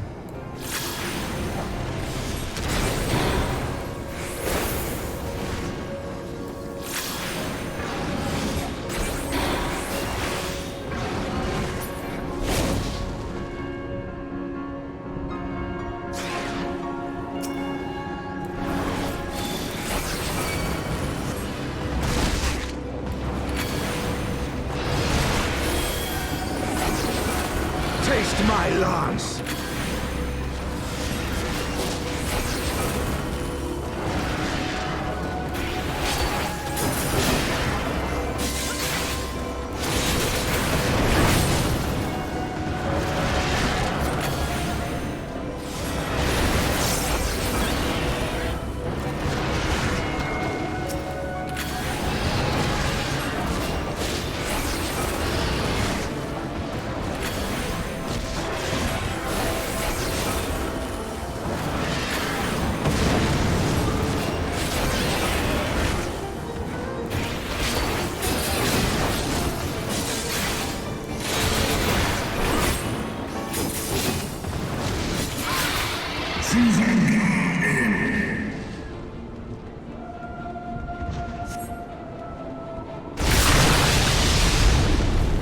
Oh boy.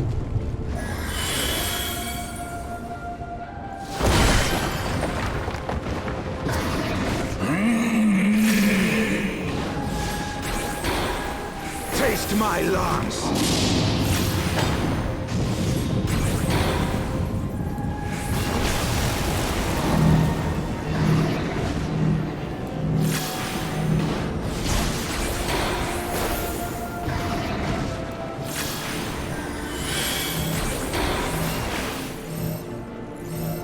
Thanks for gathering, everybody.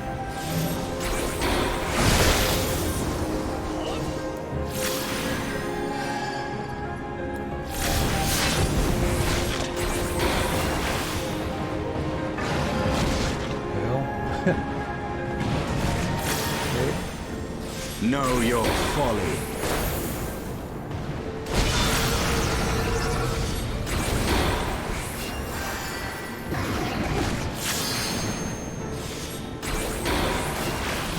Where's the stable price? Oh, on me again? Huh. Alright.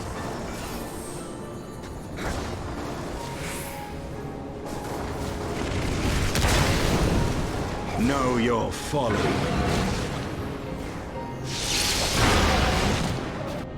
I can't believe you didn't go for it, guys. I had no control over them to do that. Least y'all could have done was take it down for me, because I didn't have any commands available. Jeez. Alright.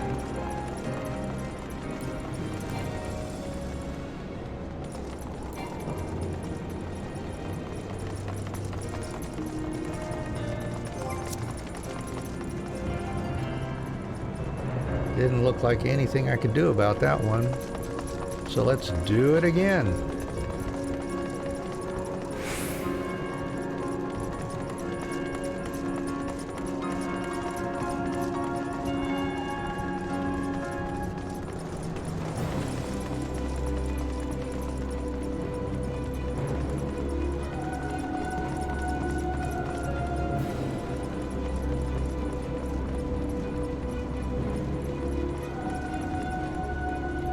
And that is one of the bad things about the duty support, because that was an insta-kill for me.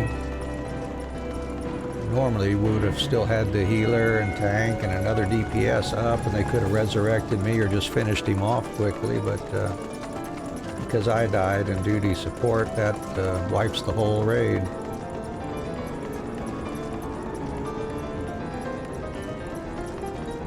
Alright, let's try again. See if y'all can be a little stronger this time.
Yeah, pick on somebody else this time so I can at least help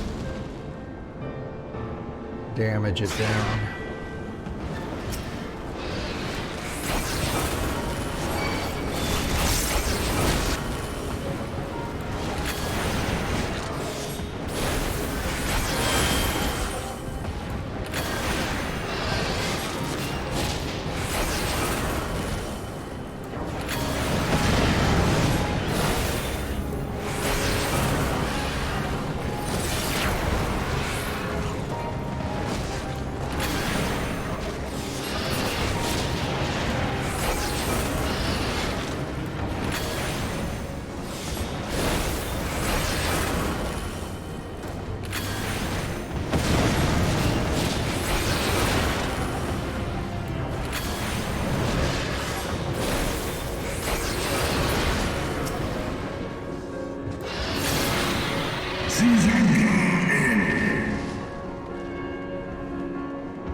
chance!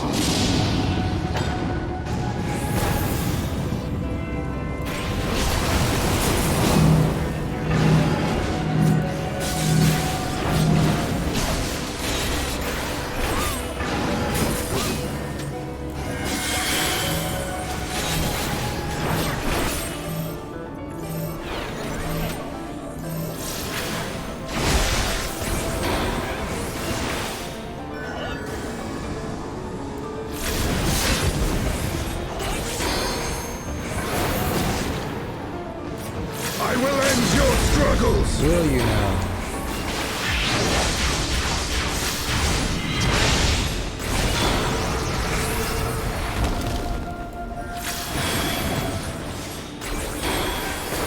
Here comes Sable Price. Let's see who gets it.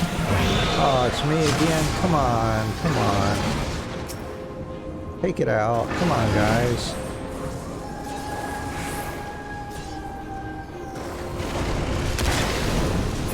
Thank you. Gosh.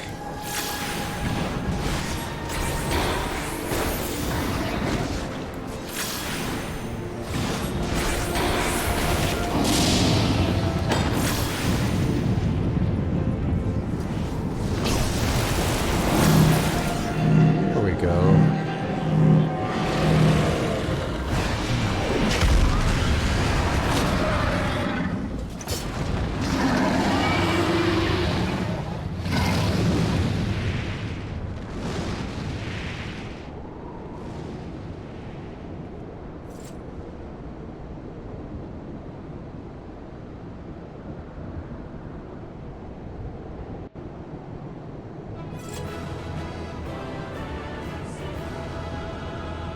Oh, I got an orthodox robe of casting. Ooh, yeah. Some new stuff.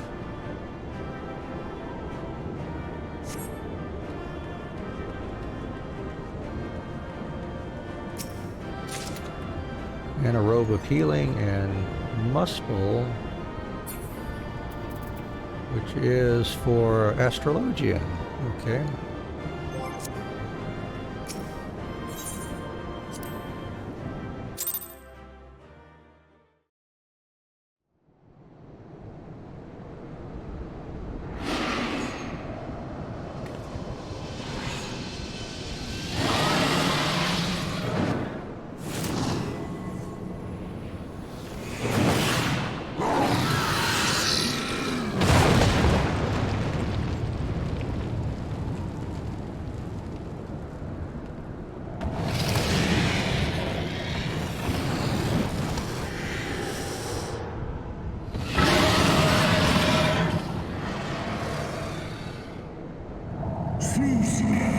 Thou wouldst use mine own eye against me. Time hath done naught to dilute thy kind's depravity.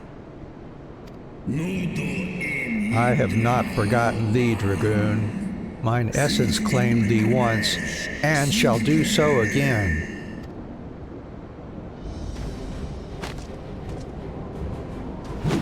No, worm! This ends here!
That looks like a different color. You gifted my people 1,000 years of suffering. Now I gift you an eternity in darkness.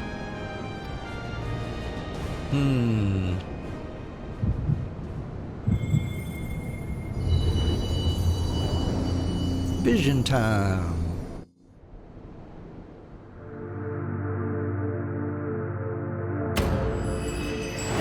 Oh, another crystal? Yeah, all right.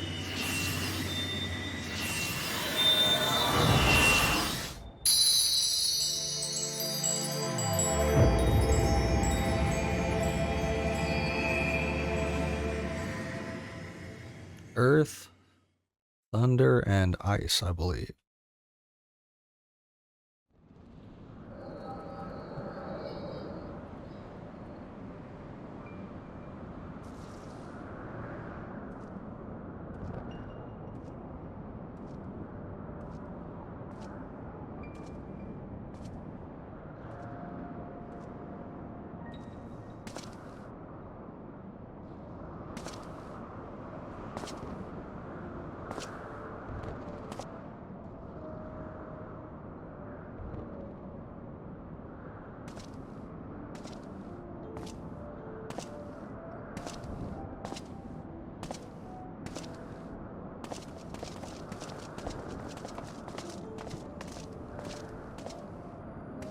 They are ours, Lord Eldrath.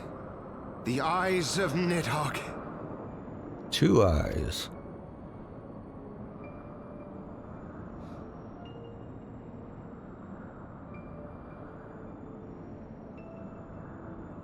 Aye. The worm lies broken and my father is avenged.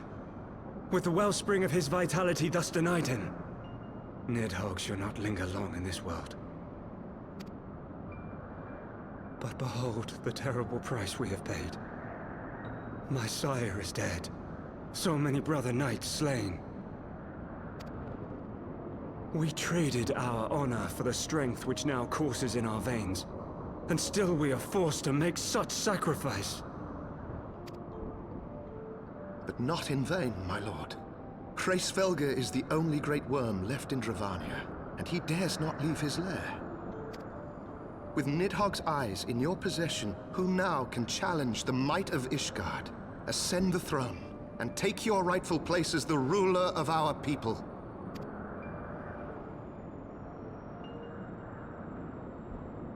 I'll just put these in my pocket. Nay, my friend. I must forsake the mantle of king. Though Nidhogg be defeated, his wormling horde yet darkens the skies with wings beyond counting. As one who partook of Ratatoska's strength, it shall be my penance to bear a knight's arms until death grants me leave to retire. When that day comes, no prince shall perish, but a hell's-bound hunter of dragons. But Lord Haldreth, what then shall become of the royal line? Think of your people, my lord. Without a king, who will the common man turn to in his hour of need? How will he find his way without your benevolent hand to guide him? I thank you, Sir Flavian and Sir Silvertrill, for dispelling my remaining doubts. With men of such wisdom and compassion in service to the realm, 'tis plain that Ishgard has no need of a king. But if you must bow to the demands of tradition, you need look no further than yourselves for one worthy to wear the crown.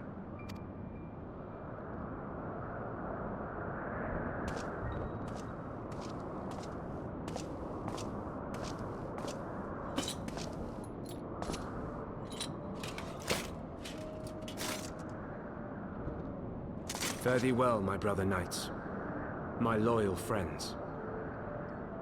On these shoulders shall I bear the weight of my father's sins. With this lance shall I repay the debt accrued through our misdeeds. Aww.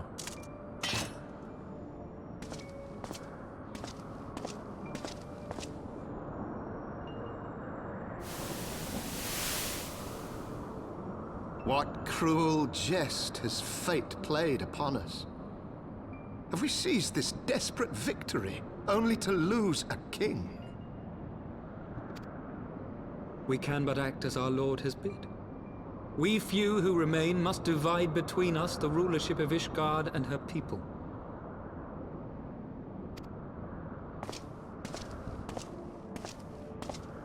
Not I. My oath was to Lord Haldrath, and he alone. If he is not to be king, then I would hang up my shield as well. Will you abandon us too, sir?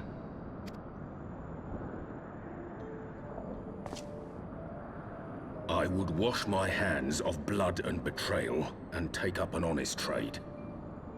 Mayhap I shall serve ale instead of sharpened steel. Ah, yeah, Gibralant's ancestor. The tavern keep, right.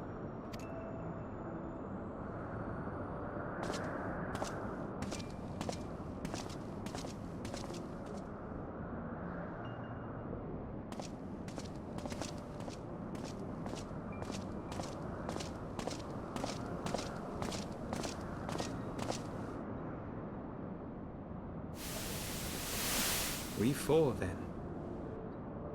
Yep, the four great houses. Forton, Hylanat, Dyrendare, and Zemile. But 4 houses to rule all of Ishgard. And what of the throne? We keep it empty. Until the day a king rises once more, we must assume the role of stewards. We shall shape our nation anew with a history of our own making, and let the truth of this dark day die here, upon the battlefield.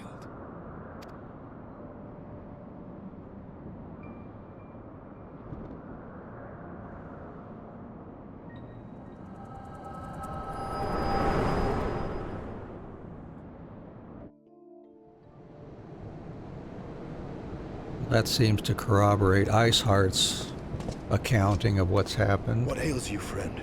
Are you wounded?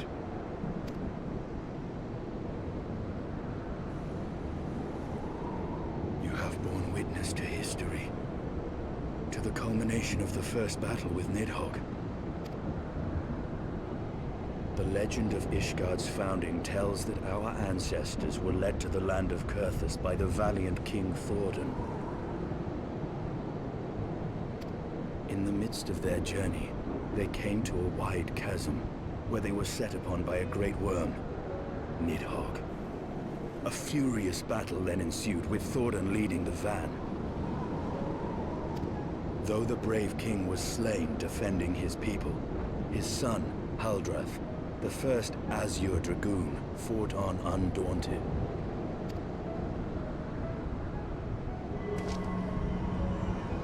With a mighty thrust of his lance, he gouged out Nidhogg's eye, forcing the wicked creature into retreat.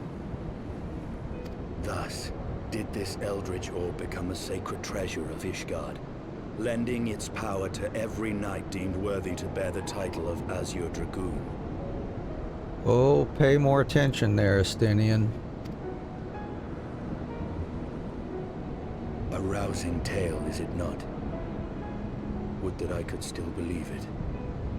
But your vision, which we must accept as immutable truth, leaves no room for doubt, save on one point. If Haldrath took both of Nidhogg's eyes, then how came this eye to be lodged in the worm's skull? Right.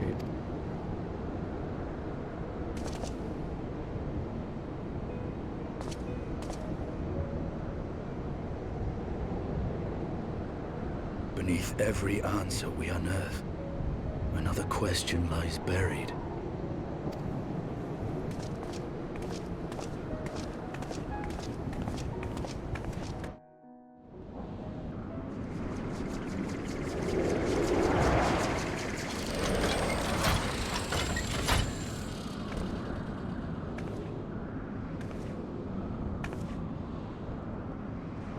was a fierce battle, but one I knew we would win. Your fame is well deserved, warrior of light. Full proud am I to have fought at your side.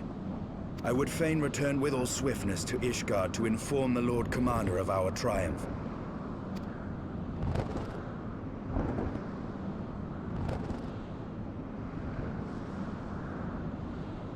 But we must first have words with Hraesvelgr. There are parts of this tale that the worm has kept from us, and I would know wherefore.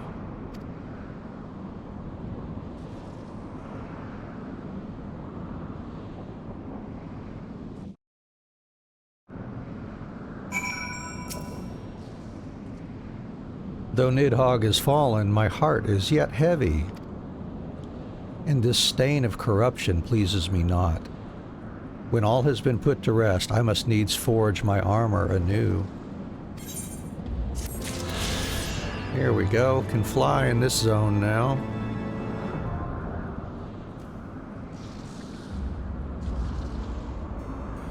I'd like to welcome you to the stream. Thanks for dropping in here. Let's see, we're going to move on here. If you got any comments or suggestions, tell us how you're doing today in the chat if you'd like.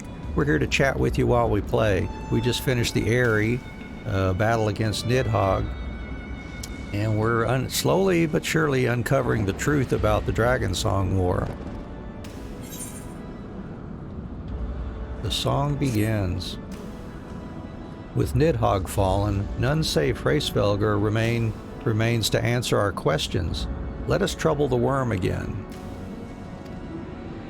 And if Iceheart yet lingers at zenith, all the better. I would have her hear the truth from the dragon's maw.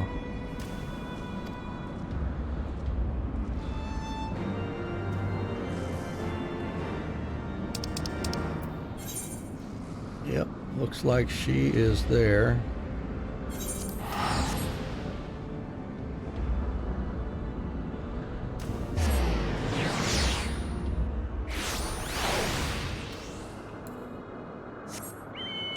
Now we can just fly up there, don't have to run up there anymore.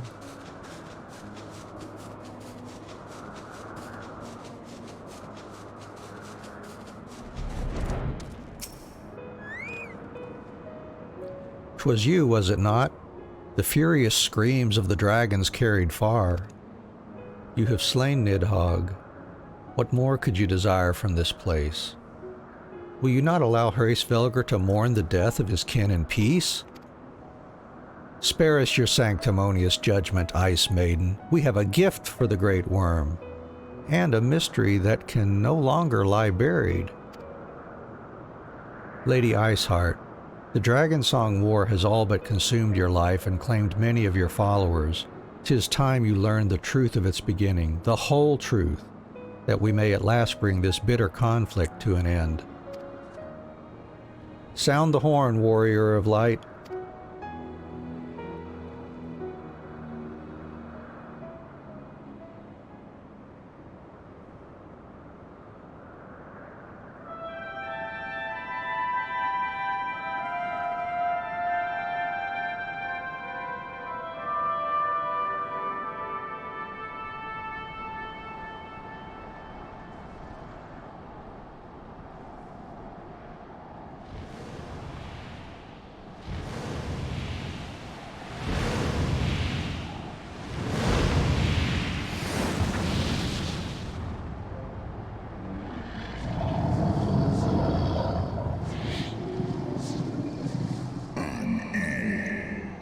Impenitent mortals, ever seeking to bury old wrongs under new.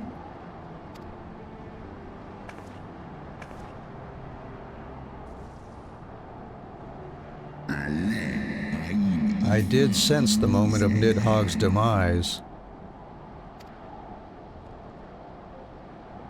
You mean the moment I prized your eye from his head? Oh.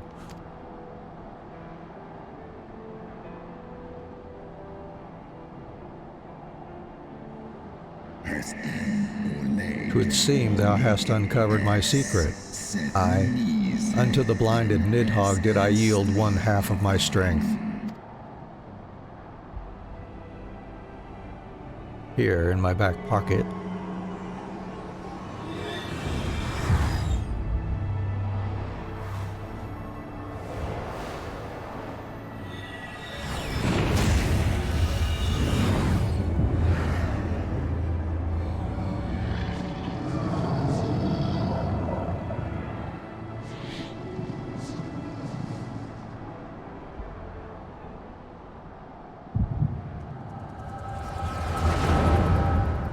It's vision time.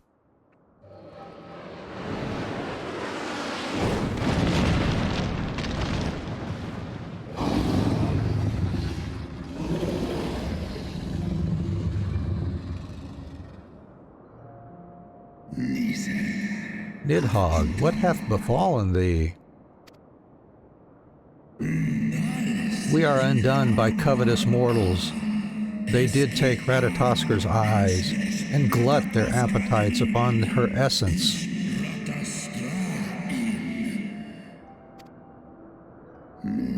She is slain then? What madness hath unmade our peaceful accord? Did I not warn thee, brood brother? They have ever been untrustworthy creatures, these short-lived Elysian.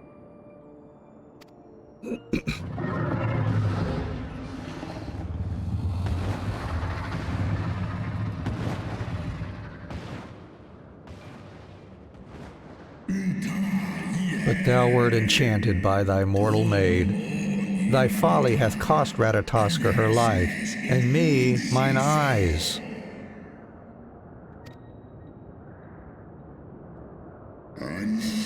Oh, my beloved Shiva, how swiftly are thy kin made bestial by their appetites.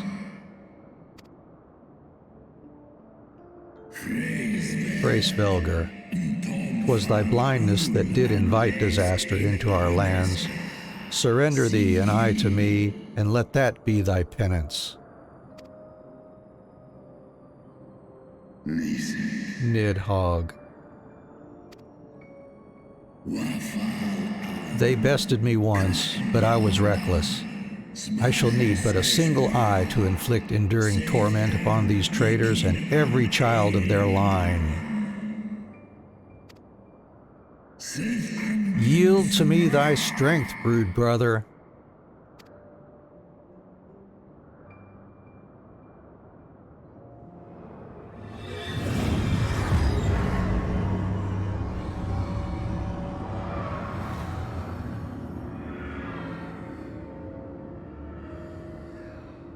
At least it looks like a painless process, I guess.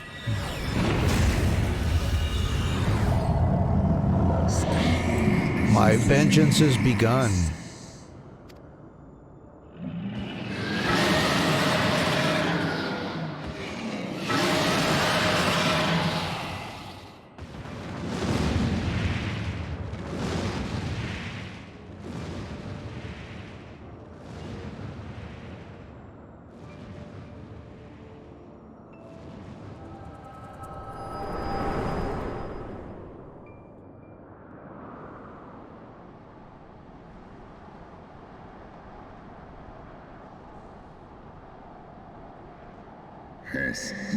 Thou hast borne witness to a scene from my past.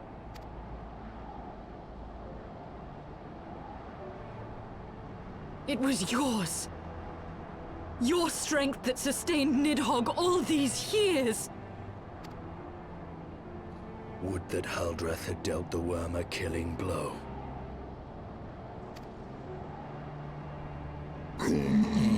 When my brood brother did appear before me, bloody and blinded, his life was all but spent. He demanded half my vigor that he might exact his revenge upon the mortals who had wronged us. And so you acquiesced. You surrendered your eye to Nidhogg, knowing full well the suffering he would inflict. The peace my beloved so dearly desired had been shattered by her own kin. Their treachery claimed my brood sister's life and my brood brother's reason. Thinkest thou thy fits of indignation will move me to remorse?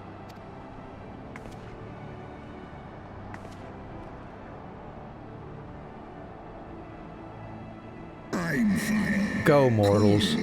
Take your unruly passions and leave this place. Your presence here spelleth naught but misery.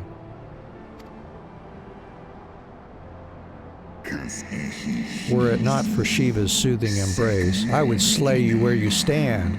Woe betide you should Woe betide you should the bond we share ever weaken.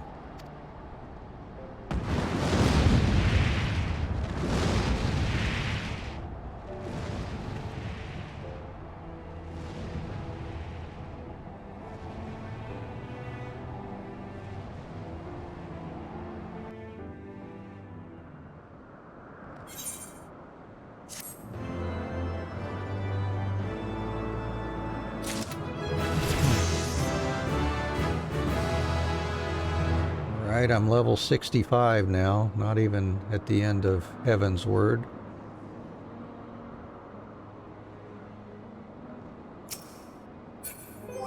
Yeah, we got us a mana cutter key here.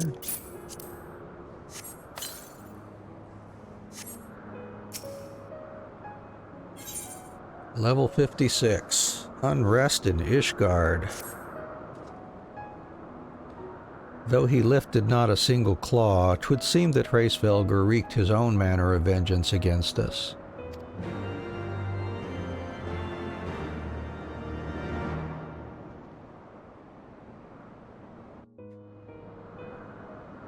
"'Twas my life's goal to slay Nidhogg, but I find there is little joy to be had in its accomplishment. But you have rid the world of a hate-filled creature, and ended a bloody war in so doing. I lost my family to Nidhogg's flames, and 'twas with fury in my heart that I took up the lance. Every blow I struck in the name of vengeance. We were not so different, he and I. I will not judge you for your deeds. I have not the right. Too many innocents have perished in the name of my greater good. Yet even with all that has passed, the tale is incomplete.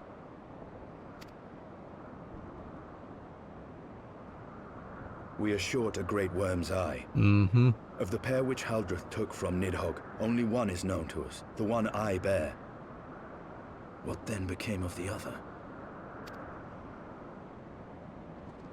Why did Nidhogg, who had taken such pains to prolong the Dragonsong War, suddenly decide to hurl his entire army against the walls of Ishgard? Lord Commander. Aye. The deed is done. Nidhogg is slain. What? In the city? A battle with whom? At once, Lord Commander. Hold firm till our return. Fighting has broken out in the city. Lord Emmerich was sparse with the particulars, but it seems some commoners threw open the gates to a force of heretics. Oh boy. I gave no order to attack. Are we to mark the end of the Dragonsong War by spilling the blood of our own? Mayhap Hraesvelgr was right about us. Let us away, Warrior of Light. The people must be saved from themselves. Wait! I would join you! There has been enough violence. I will appeal to my people in the city and make them see reason.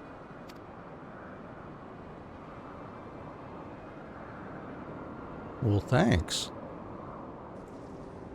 Come then, Lady Iceheart. Let us write the final chapter in this damnable war.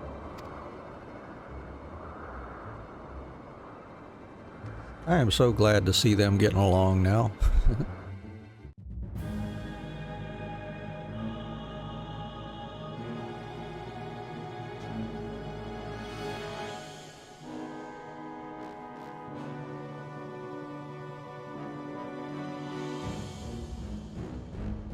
A small army of heretics has invaded the city, Your Eminence. But there is no cause for concern. A sizable contingent of our soldiers is already in place to repel the Dravanian assault, and the intruders will soon find themselves outnumbered and outmatched.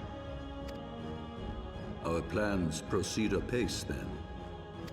Yes, Your Eminence. This unrest shall serve to feed the people's fear of the heretics and the dragons both. And lend renewed fervor to their prayers for deliverance. Very good. Grant our guests what time they need to sow a measure of chaos, then order the Temple Knights to crush them. Your will be done.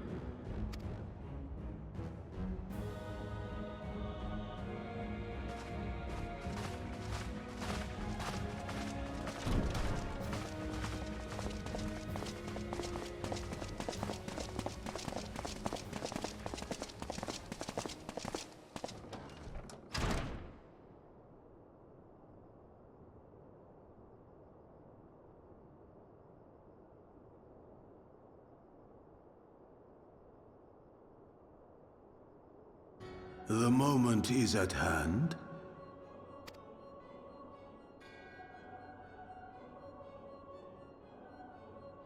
Excellent. All shall soon be in alignment.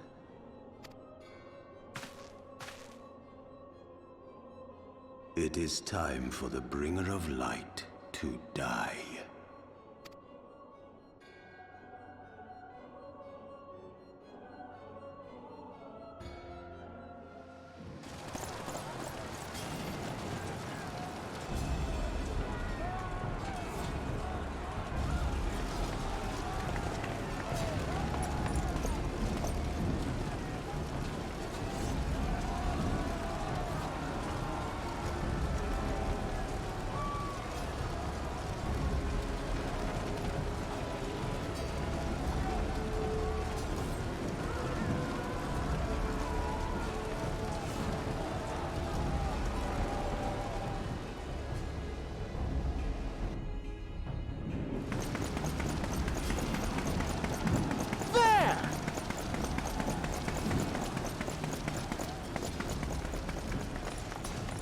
Comrades, sheathe your swords!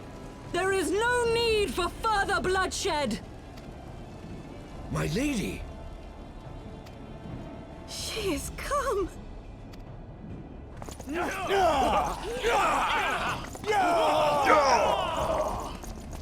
Hear me, brothers and sisters! The war is ended! Nidhogg is no more!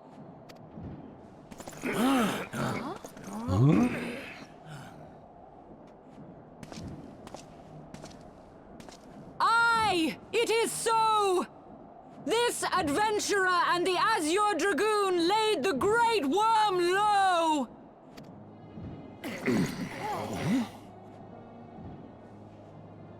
What do we do now? The endless cycle of violence between man and dragon was born of our forefathers' treachery. You have followed me, bled with me, to bring this truth to light that we might all know peace. But Nidhogg is dead. Nidhogg is dead, my friends! He who bore such hatred towards Ishgard is dead! Let his hatred die with him, I say! Let us sheathe our swords and go in peace! Have we lost? No, my friend. Far from it. At long last, the peace for which we have so desperately fought is within our grasp.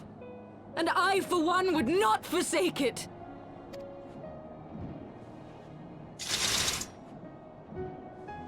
Peace?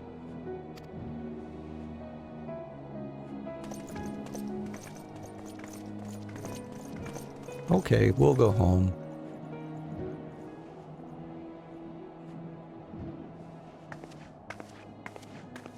Seize the witch! Let none escape!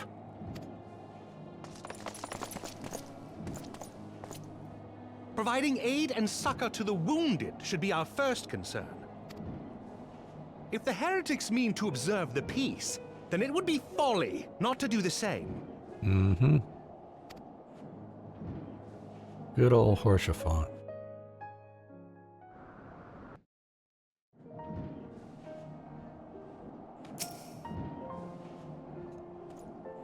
That was rather too close for comfort, but 'twould seem that calm is returning to the streets. My mind, however, yet clamors with 1,000 questions. You return to Ishgard in the oddest of company, my friend. Oh, we've got an upgrade already to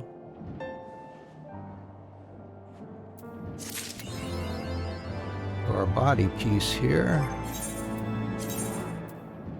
Oh, yeah. Okay, there we go.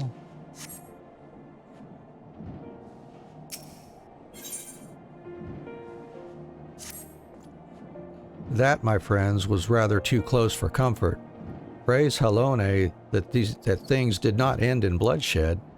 I confess I was more than a little dismayed to see you in the company of the Lady Iceheart. Whatever is going on, Anne? Well, you see, it's like this, Orchiphant. Beg pardon? You traveled to the Churning Mists together, along with Estinian? Never was there a more unlikely alliance, nor one so magnificently effective. Nidhogg dead, the heretics pacified. Father and Sir Aymeric must know of this. Let us break the news to them together. I will bring Sir Aymeric to Fortom Manor. Yes, an excellent suggestion. Very well, Anne and I shall await you there.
Praise Halone, you are safe.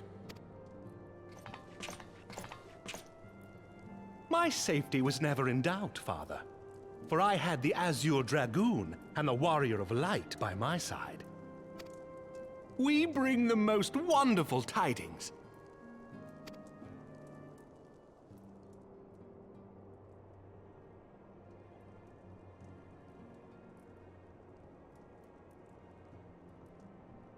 The infamous Lady Iceheart, here in Ishgard? This is most unexpected. She has done much to quell the violence. The Inquisition may not approve, but we are glad of her presence. And with the Great Worm's demise, even our nation's more reactionary elements will have scant grounds to press for her immediate impeachment. My thoughts exactly. What of the truth revealed to us by Hraesvelgr? That the origins of the Dragonsong War, a core tenet of Ishgardian faith, are quite unlike those depicted in the scriptures. That men and dragons once lived together in harmony, and that it was man's treachery which shattered the peace and plunged our peoples into war. The same scripture also describes the origins of the High Houses. Were it exposed as false, the legitimacy of our rule would be called into question. If both Highborn and Lowborn can trace their ancestry to Thordan and his Knights 12. But a single sip of dragon's blood is required to confirm their lineage. If the Holy See knew of this and chose to remain silent, their crimes are grievous indeed. Regardless, this state of affairs cannot be allowed to continue.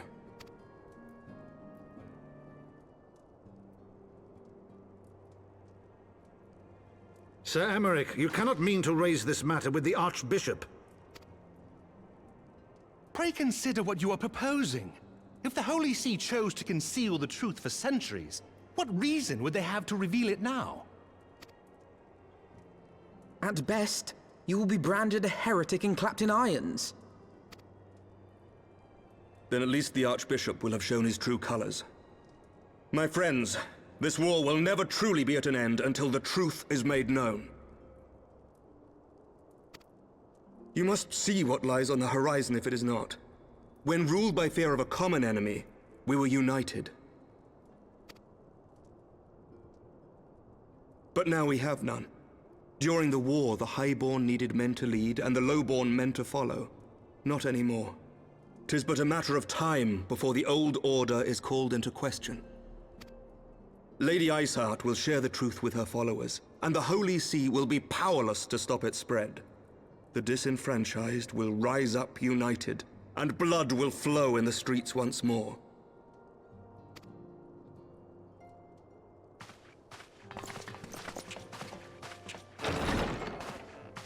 A divided Ishgard will not survive.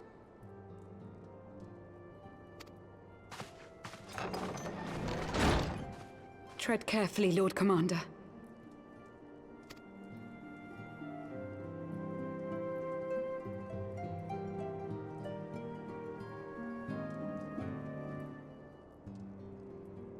My lady, is it wise to let him go?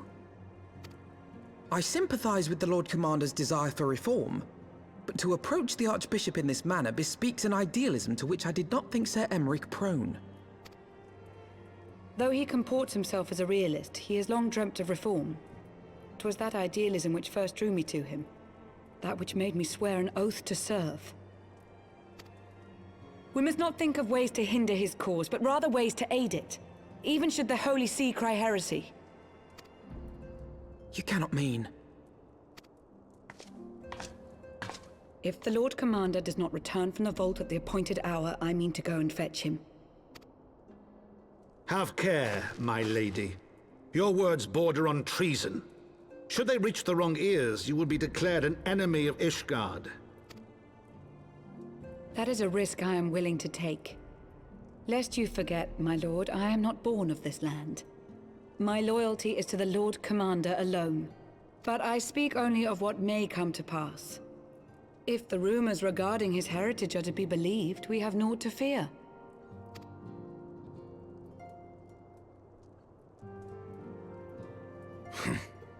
Lies and slander. Forgive me, what rumors are these?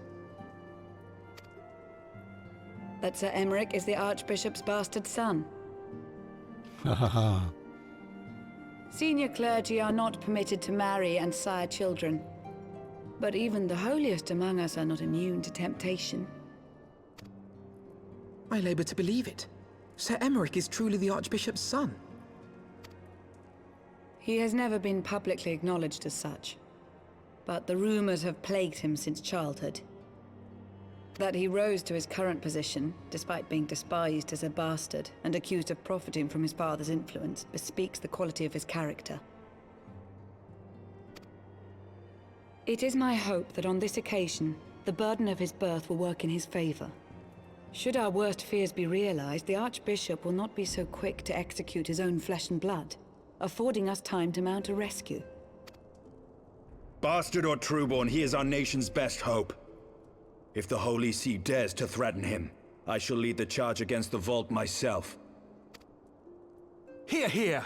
The future of Ishgard rests on Sir Emeric's shoulders. I too will do mine utmost to aid his cause. Orshafon, be reasonable. A knight lives to serve, Father.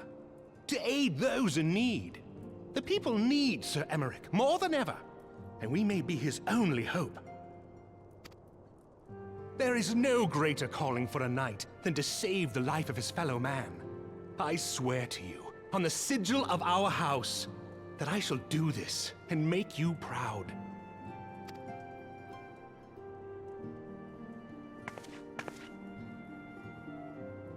Even you? Romantic, reckless fools, the lot of you. So be it. Make your preparations. I thank you all for your support.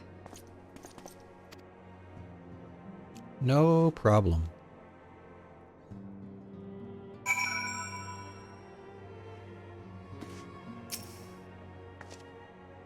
Though your assistance is most welcome, I fear it will not be enough.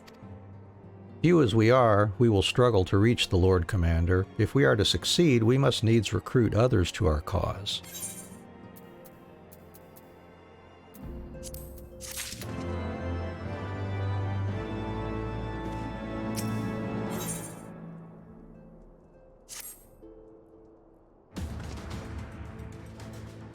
But how are we to carry out this bold endeavor?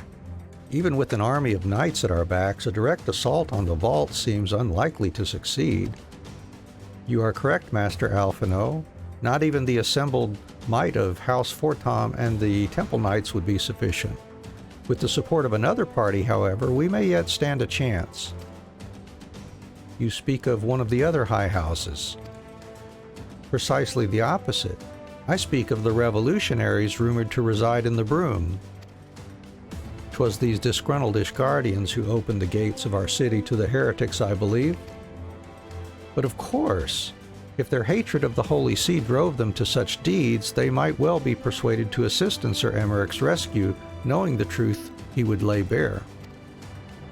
Such is my hope, Master Alphino, and I would have you and Anne reach out to them. As a Temple Knight and sworn servant of the Holy See, any overtures I make are doomed to fail. But as outsiders, the two of you may receive a warmer welcome. Very well. We shall seek out the leader of these revolutionaries and make our case. My thanks, Estinian. Will your brothers heed your command if you order them to stand aside? The dragoons have no love for politics, my lady. They will gladly watch and wait while the highborn fight amongst themselves. How very wise. Anne, we should hurry to the Forgotten Knight. Tataru may have knowledge of the revolutionaries.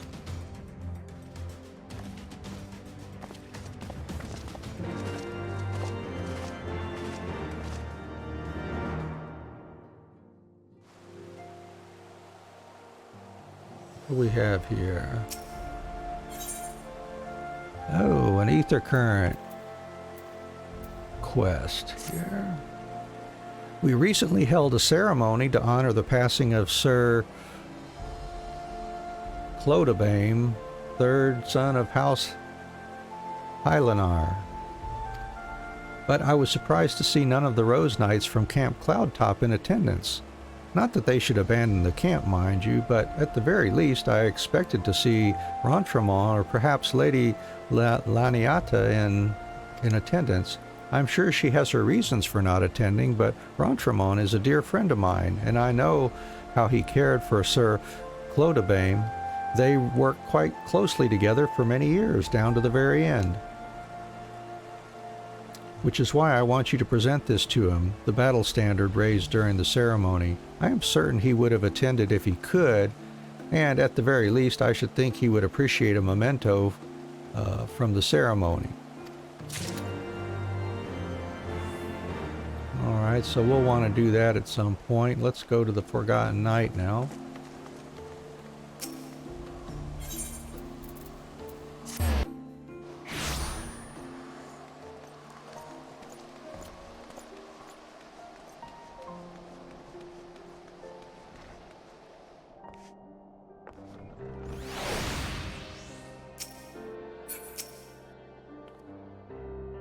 Anne, Alphino, gods, I've been worried sick. It's so glad to see you.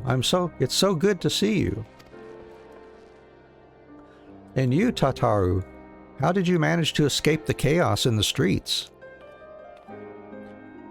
Giberlon and the others barricaded the doors until the heretics left. No one was harmed, thankfully. But what about you two? What came of your journey? We fought a dragon. You're not serious. What was Sir Emeric thinking? I mean, the way you two talk about him, I wouldn't have believed. Anyway, I've heard rumors of the people you're looking for, but I doubt they'll be of much use. The only thing I can say with any certainty is that they're led by someone called the Mongrel. A queer moniker if ever I heard one, but mayhap it will make the individual in question easier to find. Come, let us all make inquiries below.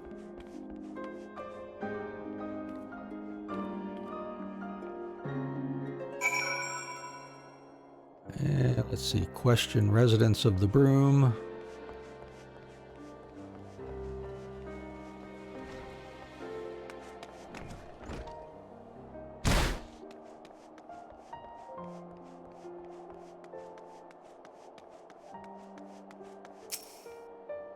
A mongrel? Not sure I catch your meaning.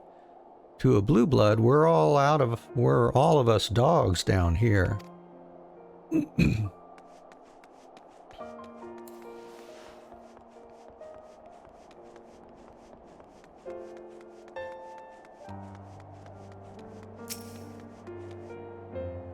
Yeah, what's that? Speak up. I can't hear as well as I used to.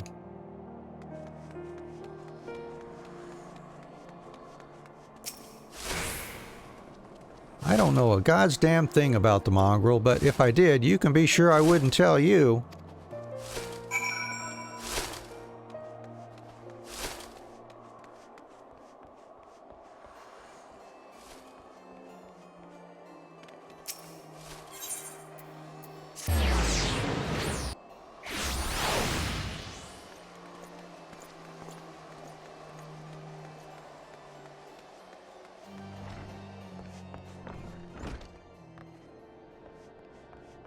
Oh, he's just right down there. Oh well.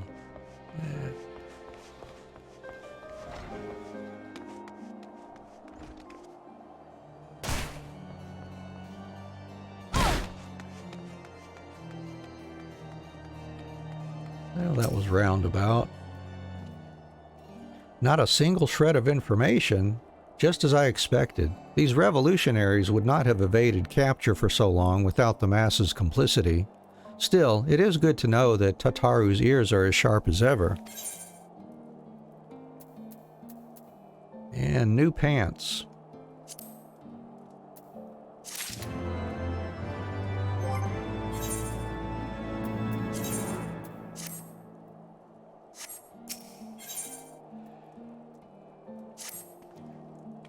Frustrating though it may be, we must press on.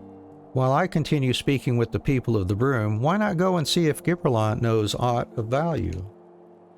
As the proprietor of the Forgotten Knight, surely he must have heard whispers of the mongrel before.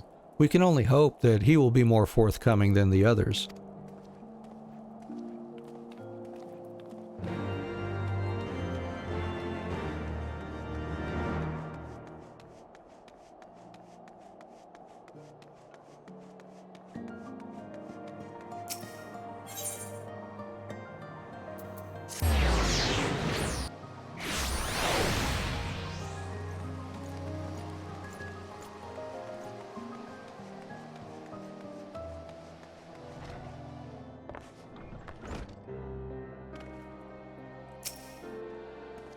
You know, people long for a sympathetic ear, but they need to know that it comes with tight lips.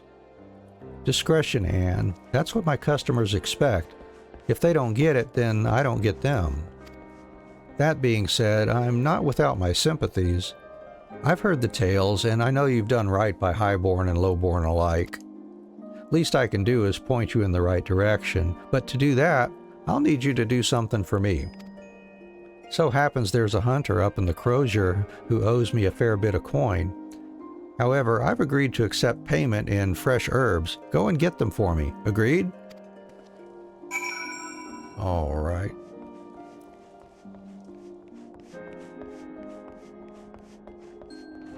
We will head over to the Jeweled Crozier then.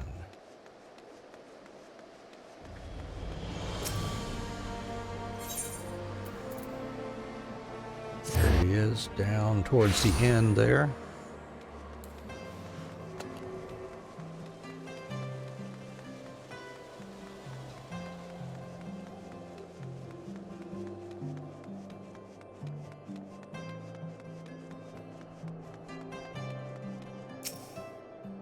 So, you're Gibralant's errand girl. Good, good. How's he doing? Same as always? Right, right. Any road, I hope he appreciates how much trouble I had to go through on account of his bloody herbs. Tell him to enjoy them while they last, because I doubt I'll be able to find any more next year.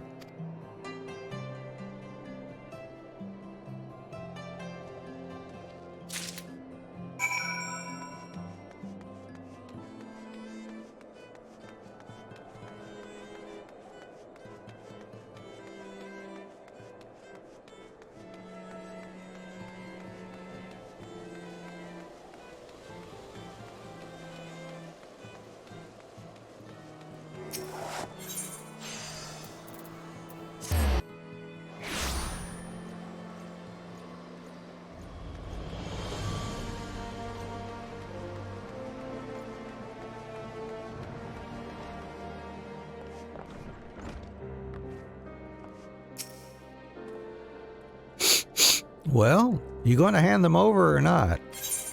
Here's some fresh herbs, Giverlant. Aye, this ought to do it. With a few other spices, I can make it just like she used to. There are a few things which stir the hearts of men like a sip of mulled wine. Share a glass with the right people and who knows what stories they'll share.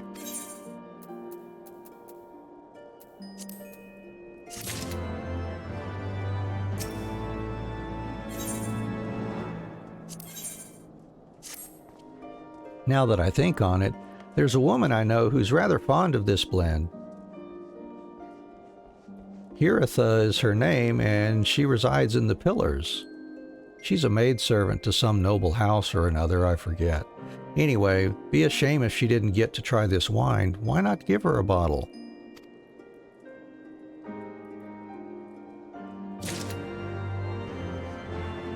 Alrighty.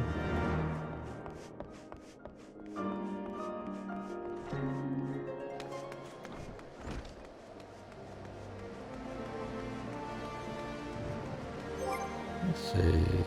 Going through gear pretty fast here. I was thinking about maybe dyeing these things a little bit just for some fun. We've got what, some blue dye. Shadow blue dye, what does that look like? If I were to dye this coat, for example, let's see. Where's the shadow blue? Oh, it's this. Yeah. Yeah, that's really not going to look much different there. All right, forget that then.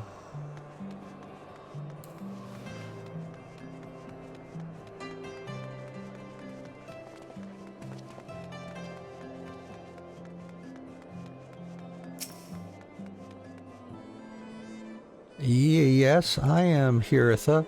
Beg your pardon, but do I know you, miss? Try this twice mulled wine. I know this smell. This is the wine that girl used to prepare. Her special recipe. It must be decades since I last tasted this. Oh, the poor dear. Such a shame that she was taken in by that baron. He cut a dashing figure, I'll grant you that. Tall, slender, long of ear. But those dazzling ruby eyes of his were filled with lust. 'Twas not more than infatuation what she felt, but she convinced herself it was love, and he couldn't help but take advantage. But when her belly started to grow, gods, the scandal! I mean, 'tis not an uncommon occurrence, but that it was with a Hure made it so much, well, I needn't tell you. She was discharged from his service, cast out onto the streets like so much refuse. After she returned to the broom, we drifted apart. I only learned of her death years later by chance.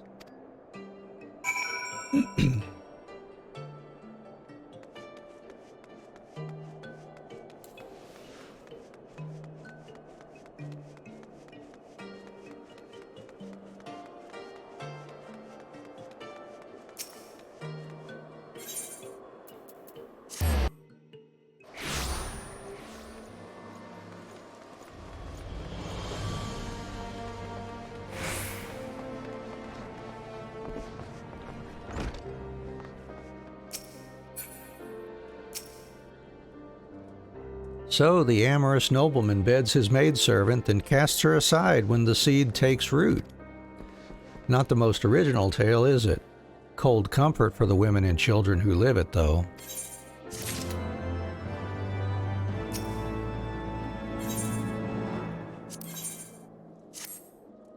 Even the penitent can appreciate wine from time to time. Take Geraldu, for example. Surely you've heard of him. No? He's a monk who offers succor to the poorest of the poor in the broom, a man of many vows, but none which prohibit spirituous beverages. Aye, if ever there was a man who deserved a drink, it'd be him.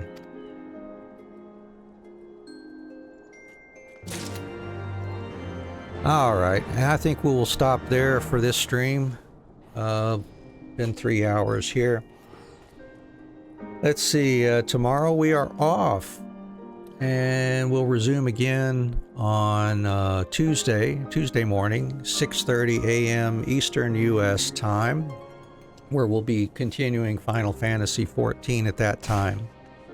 Anyways, listen, I really appreciate y'all hanging out with me today, and I hope you'll consider being back here with us on Tuesday morning as well. Take care of yourselves. Hope you have a great rest of your morning, afternoon, evening, wherever you happen to be in the world. Bye-bye.